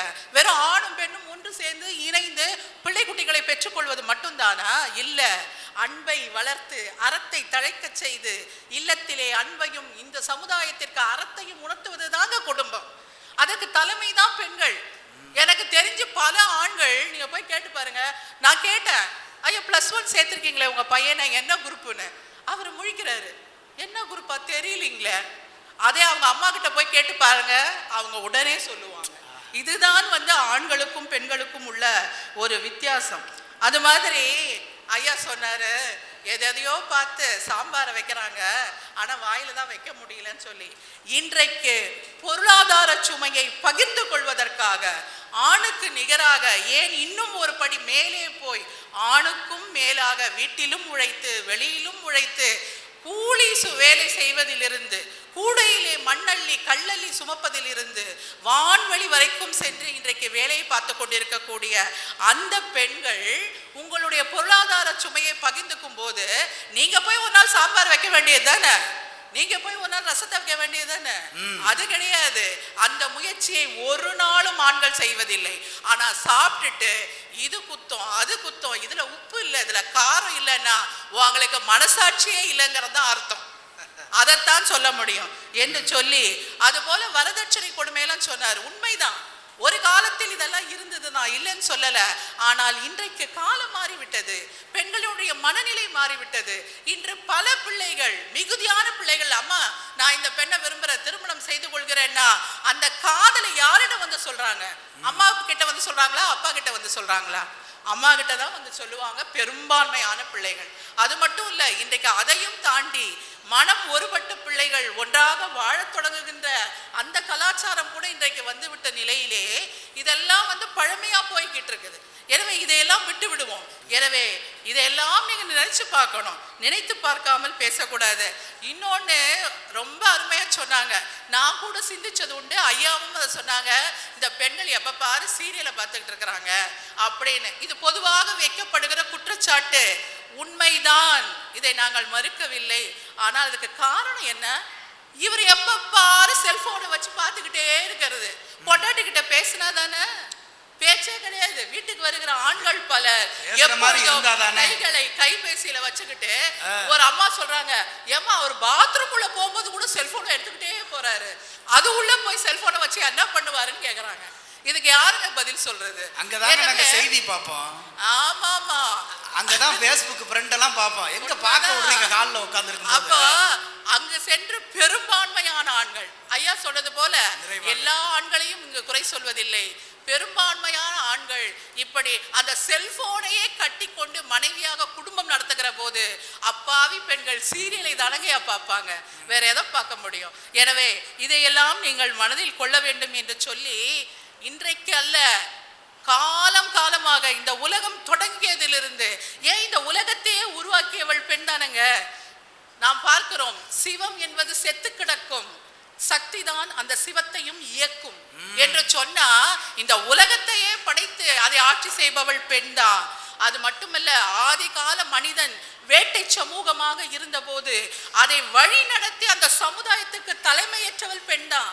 அப்படின்னு இருக்கும் போது இன்றைய சமுதாயத்தை ஆளவா எங்களுக்கு தெரியாது? தொட்டிலை ஆளும் கை தொல்லுலகையும் ஆளும் என்று எங்கள் பாரதிதாசன் சொன்னாரே, அதெல்லாம் சும்மா இல்லைங்க. அவர் உணர்ந்த உண்மையை என்னுடைய அருமை நண்பர்கள் உணர வேண்டும் என்று சொல்லிக்கொண்டு, அன்றிலிருந்து இன்றைக்கு வரையும் நான் சொன்னது போல அந்த நிலவுடைமை சமுதாயத்திலே விவசாயத்தை கண்டுபிடித்து, அந்த விவசாயத்திற்கு இன்றைக்கு இவ்வளவு விவசாயிகள் இங்கு கூடி இருக்கின்றார்களே, அந்த விவசாய சமூகத்தின் மூலமாக இருந்தவள் பெண்தான். அவள்தான் விவசாயத்தை கண்டுபிடித்து தான் உண்டு அந்த விதைகளை எல்லாம் அந்த தோட்டங்களிலே முளைவதை கண்டு மரக்குச்சிகளை கொன்று அகழ்ந்து எடுத்து விவசாயத்தை செய்தாள் என்று மானுடவியல் சொல்லுகிறது, நான் சொல்லவில்லை. எனவே அதுபோல ஒவ்வொரு நேரத்திலும் பக்தியிலே காரைக்கால் அம்மையார் ஆண்டாள் பக்தி சமுதாயத்தை, மனிதனை நெறிப்படுத்துகின்ற அறச்சமுதாயத்தை உருவாக்கினார்கள் என்று பார்க்கின்றோம். அதுபோல ஒரு ஆணுக்கு நிகரனாக அந்த காலத்திலேயே ஒரு அரசனை பார்த்து கேள்வி கேட்டவர் ஔவையார். இன்னைக்கு இருக்கிற ஆண்கள் கூட கேட்க மாட்டாங்க அரசியலாளர்களை பார்த்து. ஆனால் அன்றைக்கு எங்கு சென்றாலும் எத்திசை செல்லினும் அத்திசை சோரே, நீ யாரையா பெரிய ஆளு என்று கேட்ட எங்களுடைய ஔவை, இரு நாடுகள் போர் பூண்டால் அங்கு மடிவது மக்கள்தான் என்பதை உணர்ந்து அதியமானுடைய திறத்தை அவர் தொண்டைமானுக்கு எடுத்து சொன்ன தூதுவராக சென்றவர். இப்படியெல்லாம் நாம் பார்த்து கொண்டே இருக்கிறோம். எனவே இப்படி பல பெண்களும், வீட்டை மட்டுமல்ல, வீர தமிழரசி வேலு நாச்சியார் முதலாக ஒரு மனித வெடிகுண்டு போல செயல்பட்டு அந்நியரை அழித்தொழித்த குயிலி அவர்கள், அதுபோல வீர சிவாஜிக்கு கூட எப்படி ஒரு நாட்டை போரிட்டு கைப்பற்ற வேண்டும் என்று சொல்லிக் கொடுத்த ஒரு மூதாட்டி, ஒரு ஒரு வயதான மூதாட்டித்தான் வீர சிவாஜிக்கு அத்தகைய போர் திறத்தை கற்றுக் கொடுத்தார் என்று பார்க்கிறோம். பெண்களுக்கு அடிப்படை கல்வி, அப்பொழுதுதான் ஆணுக்கு நிகரான சம உரிமை, சம வாய்ப்பு, சம கல்வி, சம நீதி இவற்றை எல்லாம் பெண்கள் பெற முடியும் என்று ஒரு அழகிய சமுதாயத்தை உருவாக்கினாரே சாவித்ரிபாய் பூலே. தன் மீது மலத்தை வீசினார்கள். அவர் போகிற போது அசிங்கத்தையும் மனித கழிவையும் வீசிய போது கூட அவற்றையெல்லாம் துடைத்து கொண்டு இந்த சமுதாயத்திற்கு உழைத்தவர் ஒரு பெண் தான் என்பதை நீங்கள் மறந்துவிடக் கூடாது. அதுபோல மருத்துவத்துறையிலே பெண்களுக்கான வாயிற்கதவை திறந்துவிட்ட முத்துலட்சுமி அம்மையார், பொட்டு கட்டுதல் என்கின்ற சமுதாய இழிவை, சமுதாய கொடுமையை, அதிலிருந்து பெண்களை மீட்டெடுத்தவர் அவர். இப்படி நாம் சொல்லிக்கொண்டே போகலாம். தியாகத்தின் உருவாக இருந்த அன்னை தெரசா, நோயாளிகளும் ஏழைகளும் கூட இந்த சமுதாயத்தில் உள்ளவர்கள் தான் என்று அந்த சமுதாயம் மேம்படுவதற்கு தன்னையே ஒரு மெழுகுவர்த்தி போல உருக்கி கொண்டவர் அன்னை தெரசா என்று பார்க்கிறோம். இப்படி புற்றுநோய்க்கு மருந்து கண்டுபிடிக்கின்ற நிலையிலே தன்னுடைய உயிர் போய்விடும் என்று தெரிந்தும் கூட ரேடியத்தை கண்டுபிடித்த மேரி கியூரி, அவர் வழியில் வந்த ஐரீன் கியூரி, இவர்களெல்லாம் பெண் சமுதாயத்தை எத்தனை அளவுக்கு அவர்கள் இந்த உலகம் மட்டுமல்லங்க, நம்ம நாடு மட்டுமல்ல, ஐடா ஸ்கட்டர் என்பவர் இங்கிலாந்தில் பிறந்த பெண், ஆனால் யாதும் ஊரே யாவரும் கேளீர் என்று நம்முடைய முன்னோர்கள் சொன்னதை மனதிலே கொண்டு அங்கு பிறந்து வளர்ந்திருந்த அவர் இங்கு நம்முடைய நாட்டிலே வந்து நம்முடைய மக்களுக்காக மருத்துவத்துறையிலே மருத்துவ கல்லூரியை கட்டி, செவிலியர் கல்லூரியை கட்டி, இன்றைக்கு வேலூரிலே தலை நிமிர்ந்து நிற்கக்கூடிய சிஎம்சி மருத்துவமனை, அதற்கு வித்திட்ட ஐடாஸ் கட்டர் போன்ற இத்துணை பெண்களும் இங்கு இருந்திருக்கின்றார்கள் என்பதை நாம் மறந்துவிடக் கூடாது. எனவே நடுவர் ஐயா அவர்களுக்கும் என்னுடைய அன்பு நண்பர் அவர்களுக்கும் இங்கு வந்திருக்கக்கூடிய அத்துணை சான்றோர் பெருமக்களுக்கும் நான் மீண்டும் ஒரு முறை அறிவுறுத்துகிறேன். வீடு மட்டுமல்ல, நாடு மட்டுமல்ல, இவை இரண்டும் இணைந்து ஒரு நல்ல சமுதாயத்தை உருவாக்குகின்ற போது அதில் ஆண்களுக்கு பங்கு இருக்கிறது, இல்லை என்று நான் மறுக்கவில்லை. ஆனால் மிக அதிகமாக அதில் பங்கு பெற்றிருப்பது, தங்கள் உழைப்பை கொடுப்பது, தங்கள் உள்ளத்தை கொடுத்து, உயிரை கொடுத்து அவர்கள் இந்த சமுதாயத்தை உருவாக்குகின்றவர்கள் பெண்களே பெண்களே பெண்களே என்று சொல்லி இந்த நல்ல வாழ்ப்பை வழங்கிய நல்ல உள்ளங்களுக்கு நன்றி சொல்லி பாராட்டுகிறேன். நன்றி, வணக்கம். நல்ல ஒரு அற்புதமான செய்தி. நேரம் இல்லைங்கிறது நம்ம தவறு, ஆனால் அருமையான செய்தி. ஆனால் ஒரு விஷயம் நல்லா தெரியுது, ஆண்களை பேச விடாமல் பேசுவது பெண்கள். அவரு செல்வமணி ஐயா எவ்வளோ நேரம் தான் அதை சேர எவ்வி மேலே வருவார். எனவே சொன்ன உடனே எல்லாத்துக்கும் சந்தோஷமா இருக்கு. அடுத்து ஒரு பாயிண்ட்டுக்குள்ளே போனால் பயமாக இருக்கு. நல்ல ஒரு சால சிறந்த செய்தி. ஏன்னா அவ்வளவும் முத்துக்கள் வந்து கீழே விழும்போது சத்தமாக இருந்தாலும் கூட அதை உற்று பார்க்கும்போது அதெல்லாம் சொத்துக்களாக, அதுவும் தமிழ் சொத்துக்களாக இருக்கு. நல்லா அற்புதமாக முடிச்சிருக்காங்க. அடுத்துக்கு விவாதம் பண்ண தயாராக இருக்கக்கூடிய செல்வமணி வாங்க. வாசத்திற்குரிய வாழ்வீச்சு பேச்சாளர் கரூர் சதீஷ் அவர்களை நடுவராக ஏற்பதில் பெருமைப்படுகிறேன். எங்களுடைய பள்ளியினுடைய சேர்மன் இந்த வாய்ப்பினை வழங்கிய திரு சந்திரமௌலி அவர்களுக்கும், எங்களுடைய தாளாளர் லக்ஷ்மி மௌலி அவர்களுக்கும், என்னுடைய கெழுதகை நண்பர்கள் அத்துணை பேருக்கும் இந்த நேரத்திலே பணிவு கலந்த வணக்கத்தை தெரிவித்துக் கொள்கிறேன். நல்ல சமுதாயம் உருவாவதற்கு ஆண்கள் காரணமா பெண்கள் காரணமா, இதுதான் பட்டிமன்றத்தோட தலைப்பு. பட்டிமன்றம் நீங்க வீட்டுல நடக்கிறத பத்தி இப்பெல்லாம் பேசினா நாங்களும் பேசுவோம். இவங்க பேசுறது எப்படி இருக்குதுன்னா, ஏறு ஓட்டணும் இழிச்ச வாயினா இருந்தா மாடு மச்சான்னு கூப்பிடுமா. இது என்ன கதை நீங்க பேச ஒன்றும் புரியல. கேட்கிறவன் நல்ல காதை தூக்கி கேட்டானா கேஆர் விஜயா கொண்டையில கேடிவி தெரியுதுன்னு சொன்னாங்களாம். உள்ள அம்மா சொல்லதான் கேட்குமா. நீங்க என்ன பண்றீங்க தெரியுமா, நீங்க புருஷனை கொடுமை பத்துறதால பொண்ணுகிட்ட போய் உன் வீட்டுக்காரனை கொடுமை பத்துன்னு சொல்லி வைக்கிறீங்க. எங்களை தான் நிம்மதியா இருக்க உள்ளனா அவனையும் நிம்மதியா இருக்க விட மாட்டீங்க. இதான உண்மை.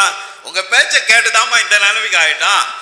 இன்று புறந்தறுதல் எந்தலை கடனே, ஒரு தாயினுடைய கடன் ஒரு பிள்ளையை பெற்று தருவது. அவனை சான்றோனாக்குவது யாருடைய கடன்? தந்தைக்கு கடனே. இந்த சமூகத்தில் ஒரு பிள்ளையை சான்றோனாக்குவது தந்தையின் கடன். புறநானூரே சொல்லிட்டு போயிடுச்சா, திருக்குறளை பட்சா உடனே தெரிஞ்சிருவான் அப்படின்னு சொல்றதும், தேசிய கீதத்தை பாட்டை கேட்ட உடனே நாட்டுப்பட்டு அப்படியே பத்தின்னு வந்துடும் அப்படின்னு சொல்றதும் எவ்வளோ பெரிய பொய்யோ. அதே பொய் தான் பெண்கள் நல்ல சமுதாயத்தை உருவாக்குவார்கள் என்பது. இதுல எந்த மாற்றமுமே கிடையாது.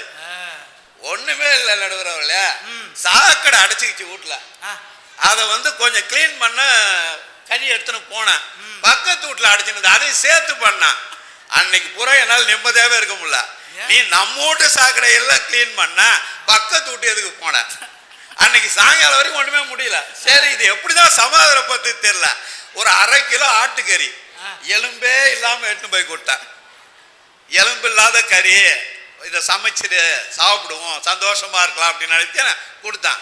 அதை பிரிச்சு கூட பார்க்கல நடுவரவர்களே. அப்படியே தூக்கி கிடைச்சா ஒரு எலும்பா தூக்கின்னு வந்துட்டேன். நான் எலும்பே இல்லாம 100 அதிகமா கொடுத்து வாங்கிட்டு வரேன். அவங்க ஒரு முடிவு எடுத்துட்டாங்கன்னு வச்சுங்களேன், ஒண்ணுமே பண்ண முடியாது. இதுல என்னன்னா, பெண்கள் பேசுறது பாதி புரியவே புரியாது. இந்த சமூகத்துல வந்து சீர்திருத்தவாதிகள் என்ற நிலைமையில் வந்தவர்கள் எல்லாருமே பார்த்தீங்கன்னா ஆண்கள் தான். நெஞ்சு பொறுக்குதில்லையே இந்த நிலைகெட்ட மானிடரை பாரதி சொன்னான். விதவைகளுக்கு மறுமணம் வேண்டும் என்று சொன்னவன் பாரதிதாசன். கோரிக்கை ஏற்று கிடக்குதுன்னு வேரில் பழுத்த பலா, அதுக்கு உடனடியே கல்யாணம் பண்ணுங்க. ஏன் அந்த பொண்ணு தவிக்குது? கேட்டவ பாரதிதாசன்.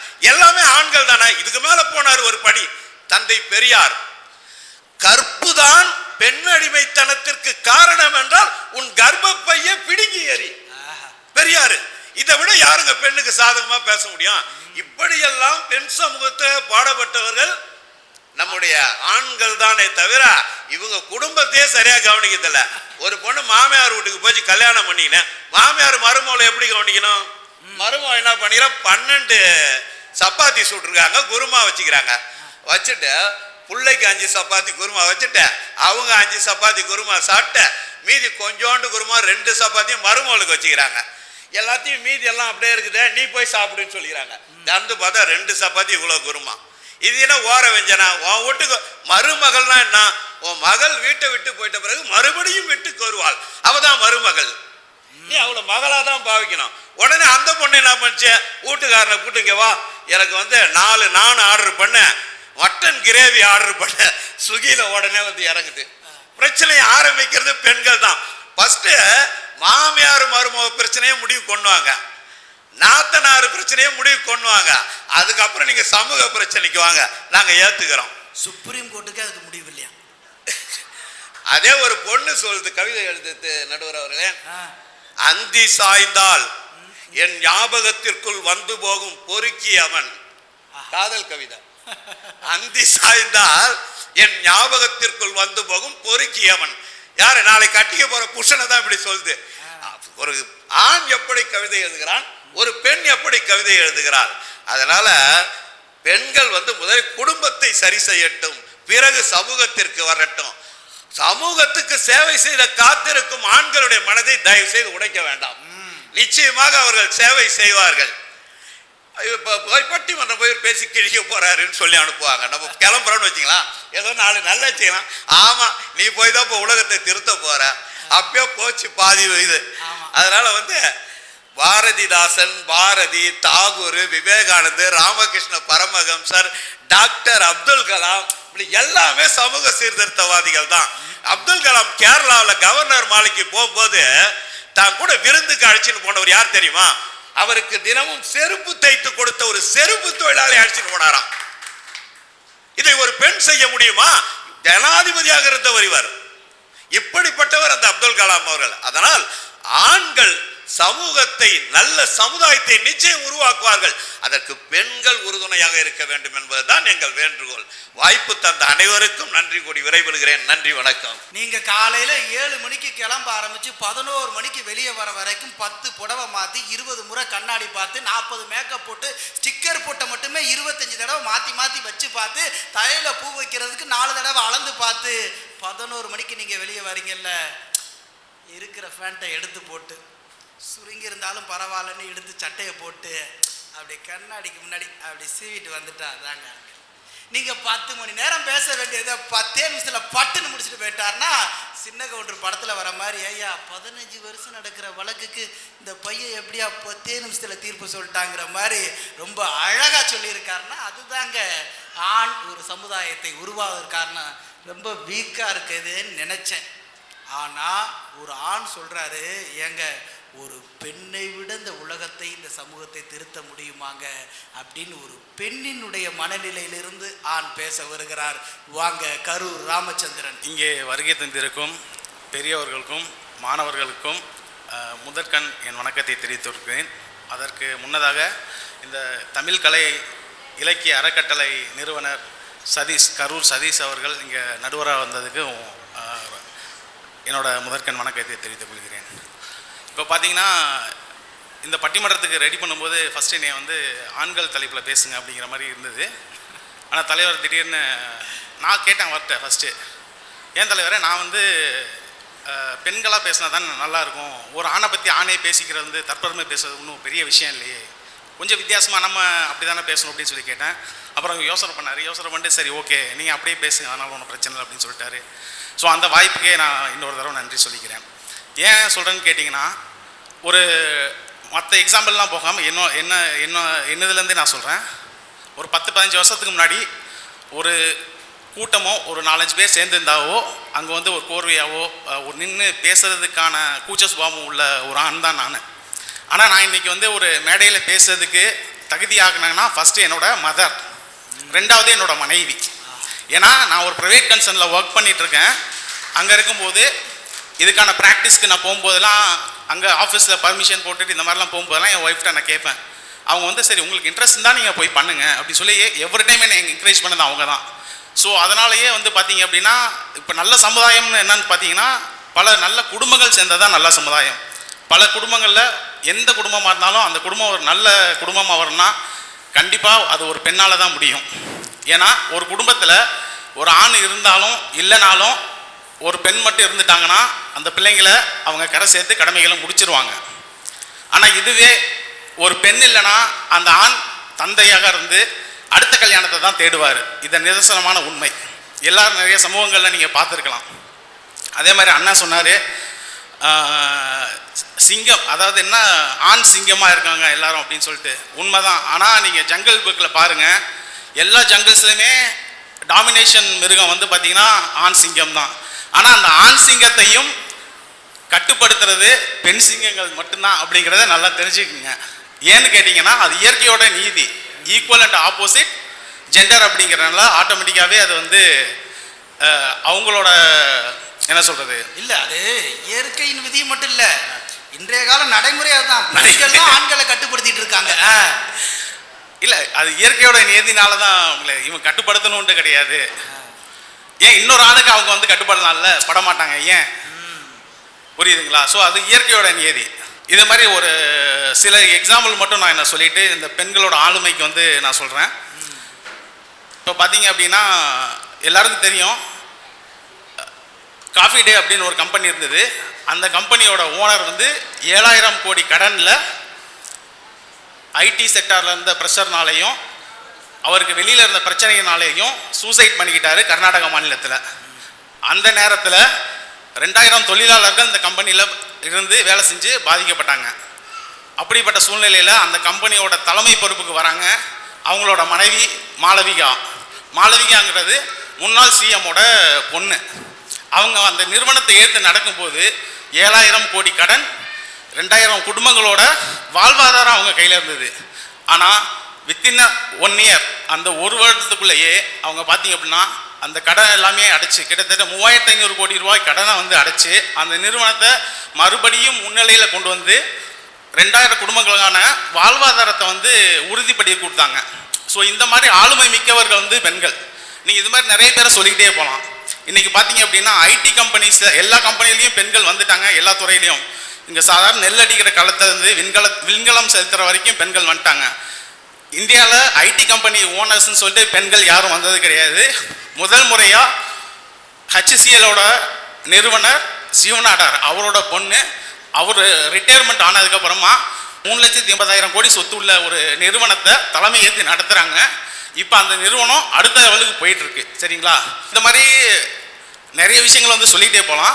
இந்த டிசிப்ளின் இருந்தால் தான் நல்ல சமூகம் வரும். அந்த டிசிப்ளினை கொடுக்கறது பெண்களால் மட்டும்தான் முடியும்னு சொல்லி ஒரு நல்ல தீர்ப்பை சொல்லணும்னு சொல்லி வாய்ப்புக்கு நன்றி கூடி விடைபெறுகிறேன். நன்றி, வணக்கம். நடுவர்கள்லாம் பார்த்தீங்கன்னா அவங்க எடுத்துகிட்டு வந்த செய்திகளை பேசிட்டு பேச்சாளரை பேச விட மாட்டாங்க. நம்ம அப்படி இல்லை, புதுசாக எல்லாத்தோட பேச்சை கேட்கணுங்கிறதுக்காக தான் அந்த 6 பேச்சாளர். உண்மையிலேயே ஒரு ஆணு சண்டை போட்டுக்கிட்டு இருந்தால் ஒரு 5 நிமிஷம் பார்க்கலாம். கொஞ்ச நேரத்தில் ரத்தம் வந்துடும், ஆம்புலன்ஸ் வந்துடும், கூட்டிகிட்டு போயிடுவாங்க, அப்புறம் கேஸ் ஆயிரும், எஃப்ஐஆர். ஆனால் கொலாச்சண்டையில் ஒரு பெண்ணும் சண்டை போட்டுக்கிட்டு இருந்தா ஒட்டுமொத்த ஊரோட கதையும் வந்துருங்க வெளியில். அதனால தான் ஆண்களுடைய சண்டையை விட பெண்களுடைய சண்டை நல்லா இருக்குன்னு சொல்லி ஆண்களேங்கிற அணி தலைமைக்கு பெண்கள் கலைவாணி வாங்க. இருந்தமிழே உன்னாலே இருந்தேன், இமையோர் விருந்தமிழ்தம் என்றாலும் வேண்டேன். அன்னை தமிழுக்கு முதல் வணக்கம். தமிழ்கலை இலக்கிய அறக்கட்டளை மற்றும் புதுச்சேரி இயற்கை விவசாயிகள் மற்றும் நுகர்வோர் ஒருங்கிணைக்குழு இணைப்பு குழுவினர் இணைந்து நடத்தும் அருமையான சிறப்பு பட்டிமன்றம். நல்ல சமுதாயம் உருவாக காரணமாக இருப்பவர்கள் ஆண்களே. அடுத்து சொல்ல மாட்டேன், பெண்களெல்லாம் கேட்க மாட்டேன், ஒன்னே தான், எங்க வழி தனி வழி, அவ்வளவுதான். ஆண்கள் மட்டுமே. இந்த தகவலை எங்களுக்கு அளித்த, இந்த தலைப்பை அளித்த நடுவர் ஐயா அவர்களுக்கு என்னுடைய சிரம் தாழ்ந்த நன்றிகளையும் வணக்கங்களையும் தெரிவித்துக் கொள்கிறோம். மிகச்சிறப்பான இந்த பட்டிமன்றத்திற்கு ஏற்பாடு செய்த பள்ளியின் தாளாளர் மற்றும் நிறுவனர் அவர்களுக்கும் ஆன்றோர்களுக்கும் சான்றோர்களுக்கும், எங்கள் அணி வீற்றிருக்கும் சிறப்பு வாய்ந்தவர்களுக்கும், எதிரணியில் வீற்றிருக்கும் வேணாம் அந்த வார்த்தையை சொல்ல விரும்பல, அவர்களுக்கும் எங்களுடைய நன்றியினையும் வாழ்த்துக்களையும் தெரிவித்துக் கொள்கிறோம். நேரடியா விஷயத்துக்கு வந்துடுறேங்க ஐயா. நாங்க அனுபவிச்சதை விட நீங்க ரொம்ப அனுபவிச்சிருப்பீங்களாட்டு இருக்குது. வாங்க. ஆமா, ஏன்னா சொல்லும் போதே சொல்றாங்க, ஒரு குடும்பம் நல்லா இருக்கணும்னா பெண்கள் நல்லா இருக்கணும், பெண்கள் அவர்களை கட்டுப்பாட்டில் வச்சிருக்கணும். நம்ம சொல்லும் போது சொன்னாரு, கடைசியா பேசிட்டு போன எங்களுடைய எதிரணி பேச்சாளர் ஒப்புதல் வாக்கு மூலமா கொடுக்குறாரு. என்ன சொல்றாருன்னா, எங்க மனைவி தான் நல்லா பார்த்துக்கிறாங்க, வீட்டுக்கு போனால் அடி விழுமோ என்னவோ தெரியல, பாவம் என் மகள் தான் என்னை நல்லா பார்த்துக்கிறாங்க, என்னை அப்படி செய்கிறாங்க இப்படி செய்கிறாங்க. ஔவையார்லேருந்து அவங்க தொடங்கினாங்க. அதனால கிபி 2ஆம் நூற்றாண்டுல இருந்தே நான் அங்கே தொடங்கலான்னு முடிவு பண்ணிட்டேன். வேற ஏதோ எழுதிட்டு வந்தேன், அதெல்லாம் விட்டுட்டேன். அவங்க சொன்னதுக்கு மறுப்பு சொன்னாலே அவர் கொடுத்த 6 நிமிஷம் எனக்கு சரியா போயிடும்னு நினைக்கிறேன். அதனால தான் நாடாகொன்றோ காடாகொன்றோ அவளாகொன்றோ மிசையாகொன்றோ எவ்வழி நல்லவர் ஆடவர் அவ்வழி நல்லை வாழிய நிலனே சொல்லிட்டு போயிட்டாங்க. இதுக்கப்புறம் ஒண்ணுமே இல்லை, பட்டிமன்றம் நிறைவு பெற்றது.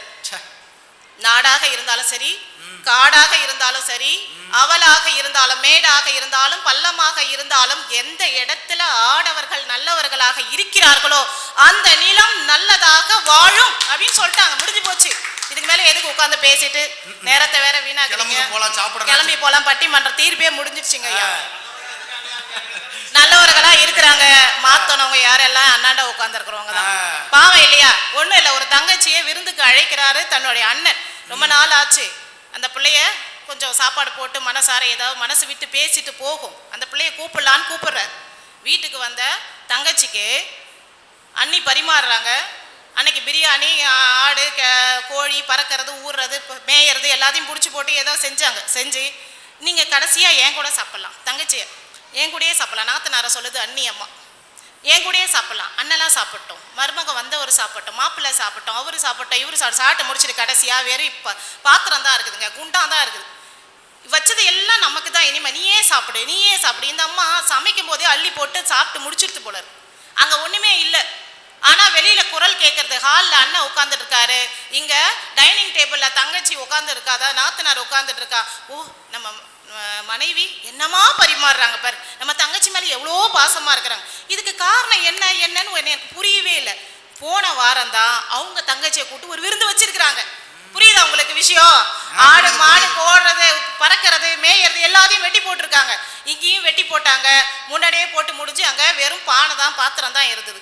இதுதான் பெண்கள் செய்கின்ற நடைமுறை.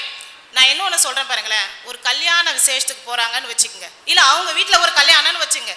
சமீபத்தில் நடந்த அம்பானி வீட்டு திருமணம் உங்களுக்கு தெரிஞ்சிருக்கும். பார்த்தீங்களா? எல்லாரும் எவ்வளோ வீடியோஸ் வந்தது பார்த்தீங்க இல்லையா?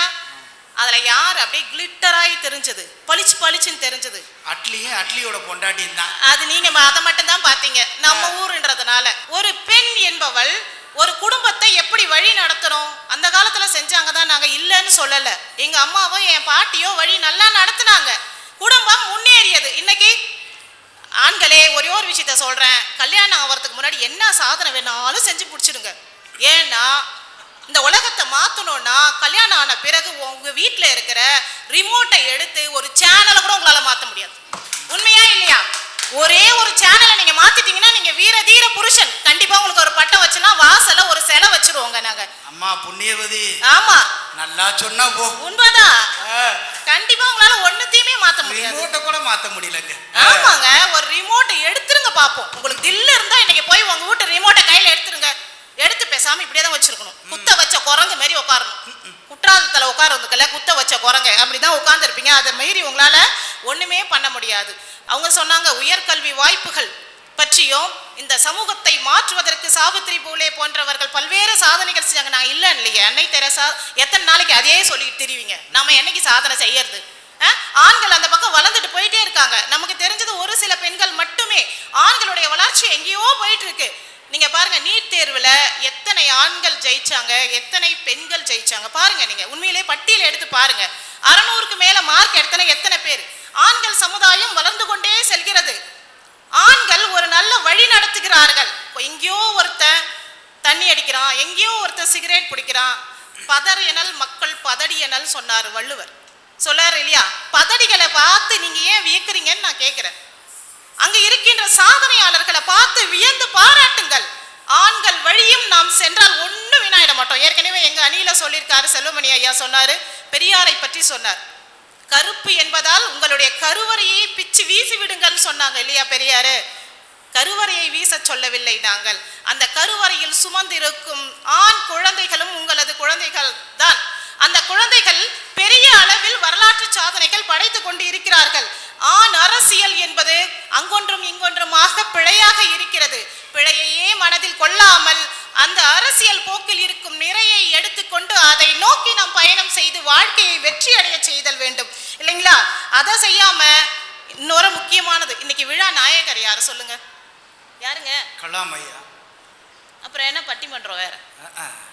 ஆண்கள் விழா நாயகரை வச்சுட்டீங்க இல்லைங்களா? ஆண்களுடைய வளர்ச்சி பெண்களை உச்சத்திற்கு கொண்டு செல்கிறது, உயர்ந்த நோக்கத்திற்கு கொண்டு செல்கிறது. ஆண்களுடைய அறிவுக்கு உறுதுணையாக பெண்கள் இருந்தால் இந்த சமுதாயம் மிகப்பெரிய வெற்றியை அடையும். ஆமா, கத்திரிக்காய் பத்தி சொன்னார். ஒரே ஒரு சின்ன விஷயம். ஒரு அம்மா தன் கணவன்கிட்ட எனக்கு கத்திரிக்காய் கலர்ல ஒரு புடவை வேணும்னு கேட்டுச்சா. ரொம்ப நாள் ஆசை. அவரும் போனாரு, கத்திரிக்காய் கலர்ல ஒரு புடவை எடுக்கணும்னா அவருக்கு கலர் தெரியல, கத்திரிக்காய் கலர் தெரியல. சரி மார்க்கெட் போகும்னு போனார். கோயம்புடைய மார்க்கெட் போனாராம். அங்க ஒரு 300 வகையான கத்திரிக்காய் அடுக்கி வச்சிருந்தாங்களாம். எந்த கலரை பாப்பாரு அவரு? தெரியல, கலர் தெரியல. திரும்பி சும்மாவே வந்தாராம். அந்த மனுஷனுக்கு எங்கேயாவது மரியாதை இருக்குமா? கத்திரிக்காயோடைய கலர் தெரியலன்றதுனால அவர் அறிவு இல்லாம போயிடுவாரா? இல்லையே. வீட்டுல அதே மாதிரி மனைவிய சொல்றாரு இவரு. மனைவி எல்லா வேலையும் பார்ப்பாங்க. அம்மாவும் சொன்னாங்க, ஆமா அந்த வீட்டுல ஆண் துணி துவைப்பான், அவங்க பார்ப்பாங்க. அவர் கூட்டுவாரு, இவங்க பார்ப்பாங்க. வீட்டுல அவர் கிளீன் பண்ணுவாரு, இவங்க பார்ப்பாங்க. அவங்க வீட்டுல இருக்கிற அத்தனை வேலைகளையும் செய்ய செய்ய அவங்க பார்ப்பாங்க. நடுவர் ஐயா கூட சரிங்கன்னு சொல்லிட்டு தான் இங்க வந்திருக்கிறாரு. சரிங்களா? சரிங்களா? நம்ம ஓட்டி அப்படிதான் சரின்னு சொல்லுங்க. சரிங்களா? இப்ப நான் கேட்டது சரிங்கன்னு சொல்லிட்டாரு பாரு. ஒரு பெண் சொன்னா அந்த இடத்துல என்ன ஆகுது? ஆண் வேற வழியே இல்லாம சரிமா சரிமா சாரிமான்னு எவன் சொல்ல தெரியும், அவன் வாழ்க்கையில பிரமாதமா வருவான். சரி சொல்ல கத்துக்கிட்டவன், சாரி சொல்ல கத்துக்கிட்டவன் யார் ஒருத்தன் ஒழுங்கா இருக்கிறானா அவன் பிரமாதமா வருவான் இல்லையா? சரி, இப்ப பெண்கள் எல்லாம் என்ன பண்ணுவாங்க, நிறைய பேர் கொஞ்சம் பொறுமையா இருப்பாங்க. இதை முடிச்சிருங்க ஐயா, ஒரே ஒரு கருத்து மட்டும், இது முக்கியமான கருத்து, அதனால வேற வழி இல்லை, இதை சொல்லாம போக முடியல. என்னன்னா, சின்ன வயசுல மனைவிக்கும் சின்ன வயசு, கணவனுக்கும் சின்ன வயசு இல்லையா? அப்ப அவ சின்ன சின்ன தப்பு கணவன் தெரியாம பண்ணுவான். தெரியாது அவனுக்கு, இதெல்லாம் செஞ்சா தப்புன்னே தெரியாது. அந்த தப்புகள்லாம் செஞ்சானா இந்த அம்மா பொறுமையாவே இருக்கும். சில விஷயத்தெல்லாம் அப்படியே சேர்த்து சேர்த்து சேர்த்து வைக்கும். மாலை மாதிரி முத்துமணி மாதிரி கோத்து கோத்து வைக்கும். கடைசியா அவனுக்கு 60 வயசு ஆகும் பாரு, ஒழிஞ்சான். ரிட்டையர்ட் ஆகி வீட்டுக்கு வந்தாங்கன்னு வச்சிங்களேன், அந்த கோத்து வச்ச மாலையெல்லாம் அப்படியே ஒரு அணிகலனா சூட்டிடும்.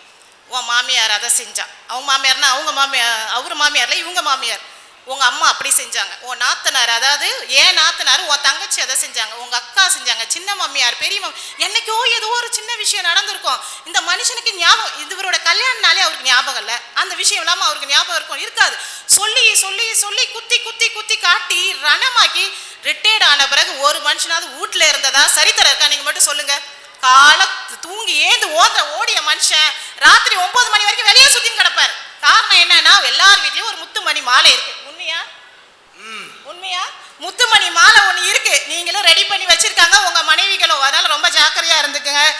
வண்டியோட சக்கரங்கள் 2 மட்டும் வேண்டும், அந்த 2ல் ஒன்று சிறியதென்றால் எந்த வண்டி ஓடும், உனை போலே அளவோடு உறவாட வேண்டும், உயர்ந்தோறும் தாழ்ந்தோறும் உறவு கொள்வது, சிறுமை என்பது அதில் அர்த்தம் உள்ளது, பரமசிவன் கழுத்தில் இருந்து பாம்பு கேட்டது, கருடா சௌக்கியமா, யாரும் இருக்கும் இடத்தில் இருந்து விட்டால் எல்லாம் சௌக்கியமே, கருடன் சொன்னது அதில் அர்த்தம் உள்ளது.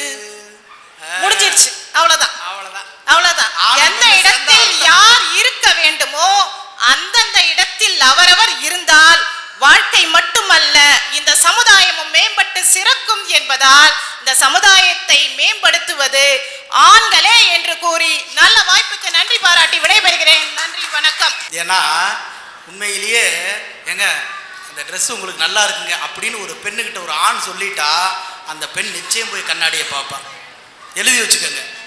அதுவே ஒரு பெண் சதீஷ் சார் இன்னைக்கு இந்த சட்டை சூப்பராக இருக்கு அப்படின்னு சொன்னால் நாங்கள் 100 முறை கண்ணாடி பார்ப்போம். அப்போது பெண்களுக்கு பெண்கள் சப்போர்ட் பண்ணுறதுல என்னங்க இருக்குது, ஆண்களுக்கு ஒரு பெண் சப்போர்ட் பண்ணுறதுல ரொம்ப பெருமையாக இருக்குன்னா நிறைவு பேச்சாளர் வாங்க அருள்மொழி.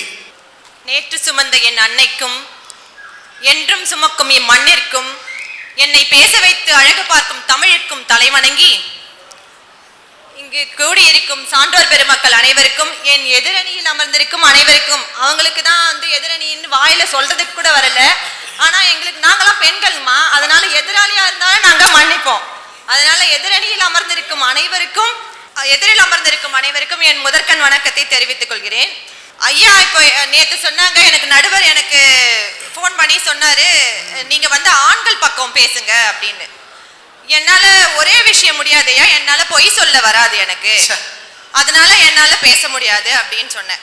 இல்லைங்க ஏதாவது கொஞ்சம் முயற்சி பண்ணுங்கன்னாரு. இல்லை எவ்வளவு முயற்சி பண்ணாலும் அதுல எல்லாமே 100க்கு 100 பொய்யாவே இருக்கும், அதனால என்னால பண்ண முடியாதுன்னு சொல்லிட்டேன். இன்னொரு விஷயம், நடுவர் ஐயா ஒரு வழக்கறிஞர்னு எல்லாருக்குமே தெரியும். அவருக்கு பதவி உயர்வு கொடுத்துட்டோம், இன்னைக்கு அவரை வந்து நீதிபதியா அமர வச்சிருக்கோம். ஆனா எனக்கு என்னவோ அவர் மேல ஒரு சந்தேகமா தான் இருக்கு. நான் 3ஓட சேர்ந்து 4ஆ இருக்கிற மாதிரி எனக்கு தெரியுது. ஏன்னா அவங்க பக்கமாவே பேசின்னு இருக்காரு. அவர் ஒரு ஆணுன்றதுனால என்னன்னு தெரியல.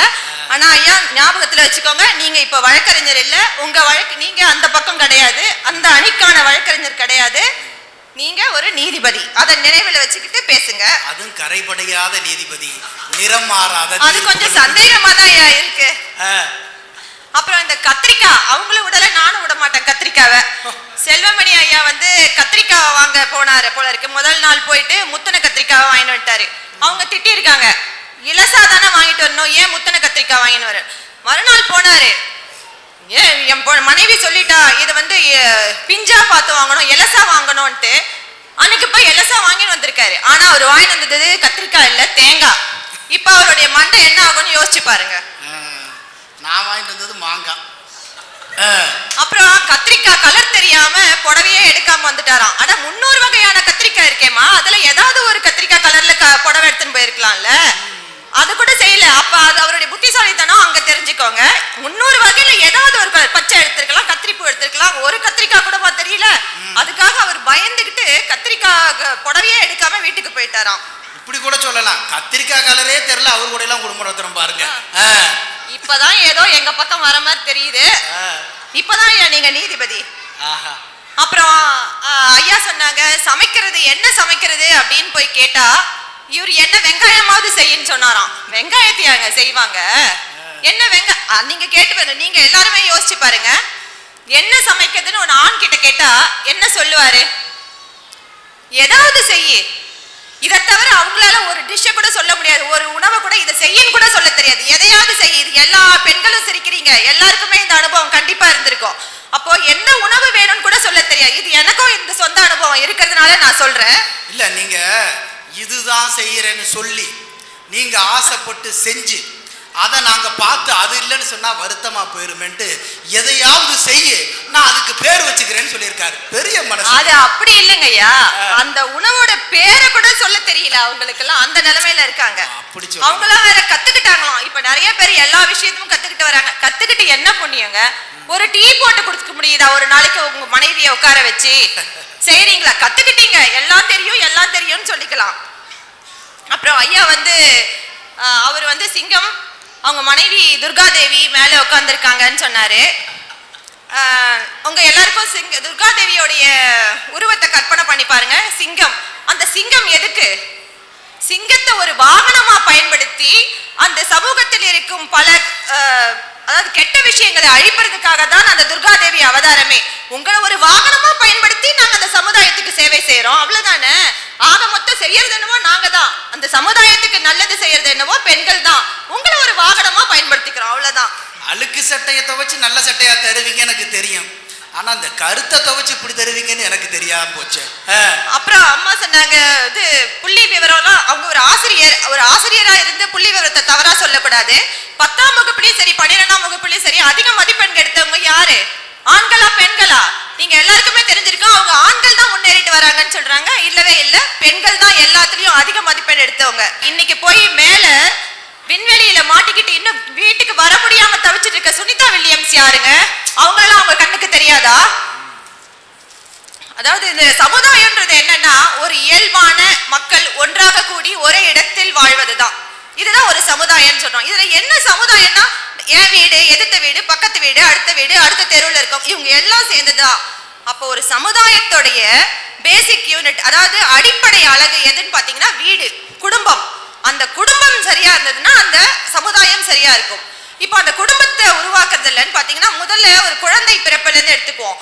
அந்த குழந்தையை சுமப்பது 9 மாதம் அந்த குழந்தையோட தன் உடலை பகிர்ந்து பின்னி பிணைந்து அந்த குழந்தைக்கு தேவையானது, அதாவது அந்த குழந்தையை சுமக்கிற 9 மாதம் மட்டும் இல்லை, அதுக்கப்புறம் ஒரு 2 வருஷம் அந்த குழந்தைக்கு பாலூட்டும் 2 ஆண்டுகளும் சரி, தனக்கு பிடித்ததை எதையுமே தொட முடியாது. அந்த குழந்தைக்காகவே வாழ்ந்தாகணும் அந்த பெண். அப்ப அந்த குழந்தைக்கு எது ஒத்துக்கும் எது ஒத்துக்காதுன்னு பார்த்து அதை மட்டுமே உண்டு அந்த அந்த இடத்துலயே அவ அந்த பிணைப்பை கொடுத்துடுறதுனாலதான் இன்னைக்கு எது எடுத்தாலும் வந்து அம்மா கிட்ட தான் சொல்றாங்க, அப்பா கிட்ட சொல்ல மாட்டாங்கன்னு சொல்றீங்க இல்லையா? இதுக்கு அதுதான் காரணம். அம்மா வந்து பேசிக்கிட்டே இருப்பாங்க, அப்பா டிவி ரிமோட்ன்றாங்க, ரிமோட் கிடைக்கல போல இருக்கு, அது வேற விஷயம். இல்லைன்னா இப்ப மொபைல் தான், அதை பார்த்துக்கிட்டு உம்மன்னு இருப்பாரே தவிர பேச மாட்டாரு. அம்மா வந்து பேசிக்கிட்டே இருப்பாங்க குழந்தையோட, அதாவது தான் செஞ்சதையும் சொல்லுவாங்க, அந்த குழந்தையோட பிரச்சனையை கேட்பாங்க, தன்னுடைய பிரச்சனையை சொல்லுவாங்க. இப்படி பேசிக்கிட்டே இருக்கிறதுனால அந்த குழந்தைக்கு வந்து இயல்பான ஈர்ப்பு அம்மாவோட ஏற்படுது. அதனால எந்த பிரச்சனைனாலும் வந்து அம்மா கிட்ட தான் அந்த குழந்தைய சொல்லுது. அந்த நல்ல சமுதாயம் அப்படின்னு சொன்னோம்னா என்னென்னலாம் இருக்கும்? அன்பு நிறைந்த சமுதாயம், ஒழுக்கம் நிறைந்த சமுதாயம், பண்பு பழகும் சமுதாயம், கல்வியின் முக்கியம் அறிந்த சமுதாயம், வீரம் மிகுந்த சமுதாயம், பொருளாதார வளர்ச்சி அடைந்த சமுதாயம். இது எல்லாம் தான் வந்து ஒரு நல்ல ஒரு சமுதாயம். இந்த நல்ல சமுதாயத்துக்குலாம் பாத்தீங்கன்னா அந்த குழந்தை வளர்ப்புலேருந்து சொன்னேன் இல்லையா, முதல்ல வந்து சுமப்பது, அடுத்தது வந்து உணவு ஊட்டுவது. அது சாதாரண விஷயம் இல்லைங்க. ஒரு குழந்தைய சாப்பாடு ஊட்டி தூங்க வைக்கிறதுன்றது எவ்வளவு பெரிய விஷயம். அதை என்னைக்காவது ஒரு நாளைக்கு இவங்களை செய்ய சொல்லுங்க பாப்போம். சொல்லிட்டு போயிட்டாலே ஐயோ சோறு எங்க ரசம் எங்கன்னு போய் அப்பதான் தேடுவாங்களே தவிர, அப்பயும் நம்ம அதை சொல்லிட்டு போயிட்டோம்னா அப்புறம் போய் நம்ம 1 மணி நேரம் ஆகும் அந்த சமையல் அறையை நம்ம சுத்தம் பண்றதுக்கு. அதை கொட்டி இதை கொட்டி எல்லாத்தையும் வீணாக்கி வச்சிருப்பாங்க. ஆனா இது ஒரு பெண்ணுக்கு அந்த பிரச்சனையே கிடையாது. ஒரு பெண் அந்த குழந்தைக்கு பசிக்கும் முன்னரே என்ன பசிக்கும் என்ன தேவை என்று அறிந்து கொடுப்பதனால இந்த பிரச்சனையே இல்லை. குழந்தைக்கு அந்த ஒரு பெண்ணுக்கு அந்த குழந்தைக்கு தேவையானது அவளுக்கு தேவைப்படும் முன்பே கொடுத்து விடுவதால் அவளுக்கு அந்த பிரச்சனையே கிடையாது. அந்த காலத்துல இருந்தே பெண்கள் எந்த ஒரு வேலை செஞ்சாலும் அதுல நிச்சயமா ஒரு சமுதாய நோக்கம் இருக்கும். இது குடும்பத்தோட விட்டுடுறதுல பெண்கள் அதையும் தாண்டி சமுதாயத்திலையும் ஈடுபட்டிருக்காங்கன்னு சொல்றேன். அதாவது எந்த ஒரு வேலை பழங்காலத்துல இருந்த ஔவையாராக இருக்கட்டும், அம்மா சொன்ன மாதிரி ஔவையார் வந்து ஒரு போரையே நிறுத்தினாங்க.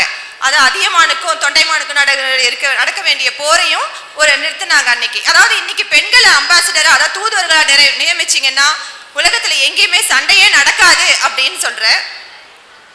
அப்புறம் இன்னொரு தாய் அந்த வீரம் மிகுந்த அன்றைய தேவைன்றது வந்து போர் நிறைந்த சமுதாயம். அப்போ வந்து அங்க வந்து எல்லாமே அந்த சமுதாயத்தில் இருக்கிறவங்க எல்லாமே வீரம் மிக்கவர்களா இருக்க வேணும். அப்ப ஐயா சொன்னாரு புறநானூற்றுல இருந்து ஈன்று புறந்தருந்தல் எந்தலக்கடனே சான்றோன் ஆக்குதல் தந்தைக்கு கடனேன்னு. ஐயா புறநானூரை நீங்க பாதிதான் படிச்சுட்டு வந்திருக்கீங்கன்னு நினைக்கிறேன். ஒரு வீரத்தாய் அந்த மகன் வந்து அதாவது தன்னுடைய தமையன் போரில் இறந்து விட்டான், அதன் பிறகு தந்தை இறந்து விட்டார், அதன் பிறகு தன் கணவனும் இறந்து விட்டான். ஆனாலும் எஞ்சி இருக்கும் ஒரு மகனை தலை சீவி பொட்டிட்டு சென்று வா மகனே செருமுனை நோக்கி என்று வழி அனுப்பி வைத்த வீரத்தாயை பற்றியும் புறநானூற்றில் கூறியிருக்கிறார்கள். அதை மறந்து விடாதீர்கள். அடுத்த முறை புறநானூற்றை முழுவதாக படித்து விட்டு வந்து பேசுங்கள். அப்புறம் நம்ம முத்துலட்சுமி ரெட்டி பத்தி, தர்மாம்பாள் அம்மா பத்தி, இவங்களெல்லாம் பத்தி சொல்லுவோம். இப்ப கடைசியா பாத்தீங்கன்னா அந்த மலாலா யூசப்சாய் பத்தி தெரியுமா யாருக்காவது? எல்லாருக்கும் தெரிஞ்சிருக்கும் அநேகமா. தெரியலனாலும் அந்த 17 வயசுல உலக அமைதிக்கான நோபல் பரிசு பெற்ற ஒரு பெண்மணி என்பதை குறிப்பிடுகிறேன் இங்கே. அவர் பாகிஸ்தானை சேர்ந்தவர். அதாவது 17 வயசு தான் ஆகுது, உலக அமைதிக்கான நோபல் பரிசு பெற்றுள்ளார். அப்போ பெண்கள் வந்து இன்னைக்கு தன்னைத்தானே செதுக்கிக் கொள்கிறார்கள், தன் திறமைகளை வளர்த்துக் கொள்கிறார்கள். கல்வி, கேள்வி, தற்காப்பு, விளையாட்டு, வாணிகம் என்ற அனைத்து துறைகளிலும் கொடிகட்டி பறக்கிறார்கள். இந்த நிலைமையில போய் பெண்கள் இன்னும் அடுப்பு ஊதுறதுக்கும் குடும்பத்தை பார்த்துக்கிறது தான் லாய்க்குன்னு ஒரு பெண்மணி சொல்றதை ஏத்துக்க முடியுங்களா? நல்ல தீர்ப்பை கூறுமாறு ஐயாவிற்கு கூறி விண்ணப்பம் வைத்து விடைபெறுகிறேன். நன்றி, வணக்கம். நல்ல ஒரு பட்டிமன்றம். உண்மையிலேயே நீங்கள் எல்லாரும் உற்சாகமாக கை தட்டணும். ஏன்னா பட்டிமன்றம்னா 3 மணி நேரம் 3.5 மணி நேரம், சரியாக 1.25 மணி நேரத்தில் 6 பேச்சாளர் வச்சு ஒரு பட்டிமன்றம் பண்ணியிருக்கேன்னா உண்மையிலே உலக சாதனை விருது அடுத்த வருஷம் எனக்கு கொடுக்க சொல்லுங்கள். 6 பேரும் பேசியிருக்காங்க, நான் காது வலிக்க கேட்டிருக்கேன். ஏன்னா நீங்கள் கூட எந்திரிச்சு டீ குடிக்க போகலாம், அங்கிட்டு திரும்பிக்கலாம், செல்ஃபோன் அட்டன் பண்ணிக்கலாம், என்ன பண்ணிக்கலாம். நான் இவங்களை பார்க்கணும். ஒரு ஊரில் அப்படி தான் பட்டிமன்றம் பேசிகிட்டு இருக்கு. ஒரு அம்மா, சார் நான் உசுரை கொடுத்து பேசிகிட்டு இருக்கேன், எங்கேயோ பார்த்துட்டு இருக்கீங்களா அப்படின்ட்டுச்சு ஒரு பொண்ணு.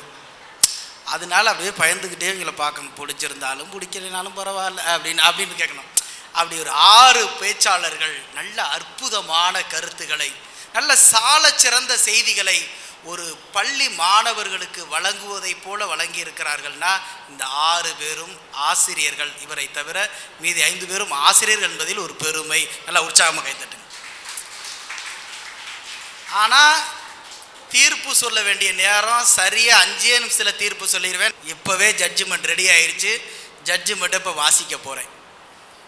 இந்த 3 பேச்சாளர்கள் நல்ல சமுதாயம் உருவாவதற்கு காரணம் பெண்கள் தான், பெண்கள் தான், பெண்கள் தான். வேலு நாச்சியார், குயிலி, அப்புறம் என்னமோ சாவித்திரி பாய் பூலே, ஏகப்பட்ட பெண்களை சொல்றீங்க. ஏமா சமகால வாழ்க்கையில் ஒரு பெண்ணை கூட சொல்லலையே. யாரு? மலாலா கதையுமே முடிஞ்சு 4 வருஷத்துக்கு மேல ஆச்சு. இப்போ இந்த வாரம் ஒரு சாதனை பெண்ணை சொல்லுங்க. நேற்று முந்தானேத்து ஒரு சாதனை பெண்ணை சொல்லுங்க. திருப்பூருக்கு பக்கத்தில் ஒரு தனியார் பள்ளியினுடைய வாகன ஓட்டுநர் வாகனத்தில் போயிட்டு இருக்காரு. கிட்டத்தட்ட 30 குழந்தைகளை அந்த வாகனத்தில் வச்சுக்கிட்டு போயிட்டு இருக்காரு. தனக்கு மாரடைப்பு ஏற்படுது. சமைச்ச உணவை சாப்பிட்டுட்டு இருக்கையில் பக்கத்து வீட்டுக்காரன் வந்து அப்போ வராடி எடுத்து வைங்கன்னு அவசரமாக மூடி வச்சுட்டு, ஏன்னா எங்கள் வீட்டுக்காரர் வெளியில் போயிருக்கிறாரு, நீங்கள் அப்புறம் வாங்கன்னு அவங்கள அனுப்பி கதவை சாத்திவிட்டு திரும்ப வந்து சாப்பிட்றது தான் நம்மளுடைய பெண் சமூகம்.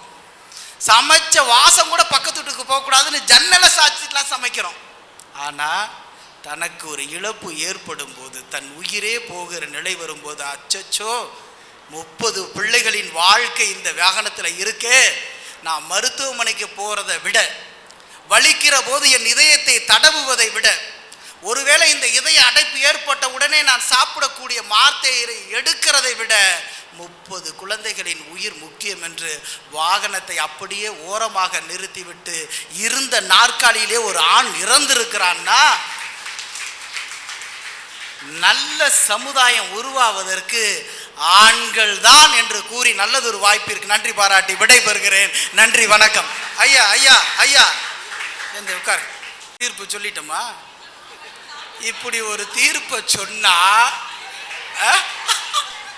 சொல்லிவிட்டு போயிடுவீங்களா? அது வேற. இந்த வைஸ்மேன் பள்ளியினுடைய முதல்வர் வந்து, சேர்மன் வந்து, டைரக்டர் வந்து ஓடவே முடியாத அளவுக்கு சின்ன வாசப்படியாக வச்சிருக்கிறாரு. ஒரு சில ஆடிட்டோரியத்துக்குள்ளே போனோம்னா 10 வாசப்படி இருக்குது, எங்கிட்டாவது ஓடிட முடியுமா? இப்படி ஒரு பட்டிமன்றத்தை என் மனைவி பார்த்த பிறகு எனக்கு சோறு போடுவாளா? நாளை 3 பட்டிமன்றம் பார்க்கறதுக்கு எனக்கு பெண்கள் கூட்டம் வருமா? நல்ல விஷயங்க, நல்ல அற்புதமான விஷயங்கள். ஆண்கள் உதாரணம் தாங்க, நான் இல்லைன்னு சொல்லவே மாட்டேன். ஆண்கள் நல்ல உதாரணம் தான். ஆண்கள் ஒரு சிற்பி தான், அதுலேயும் மாற்றுக்கிறது இல்லை.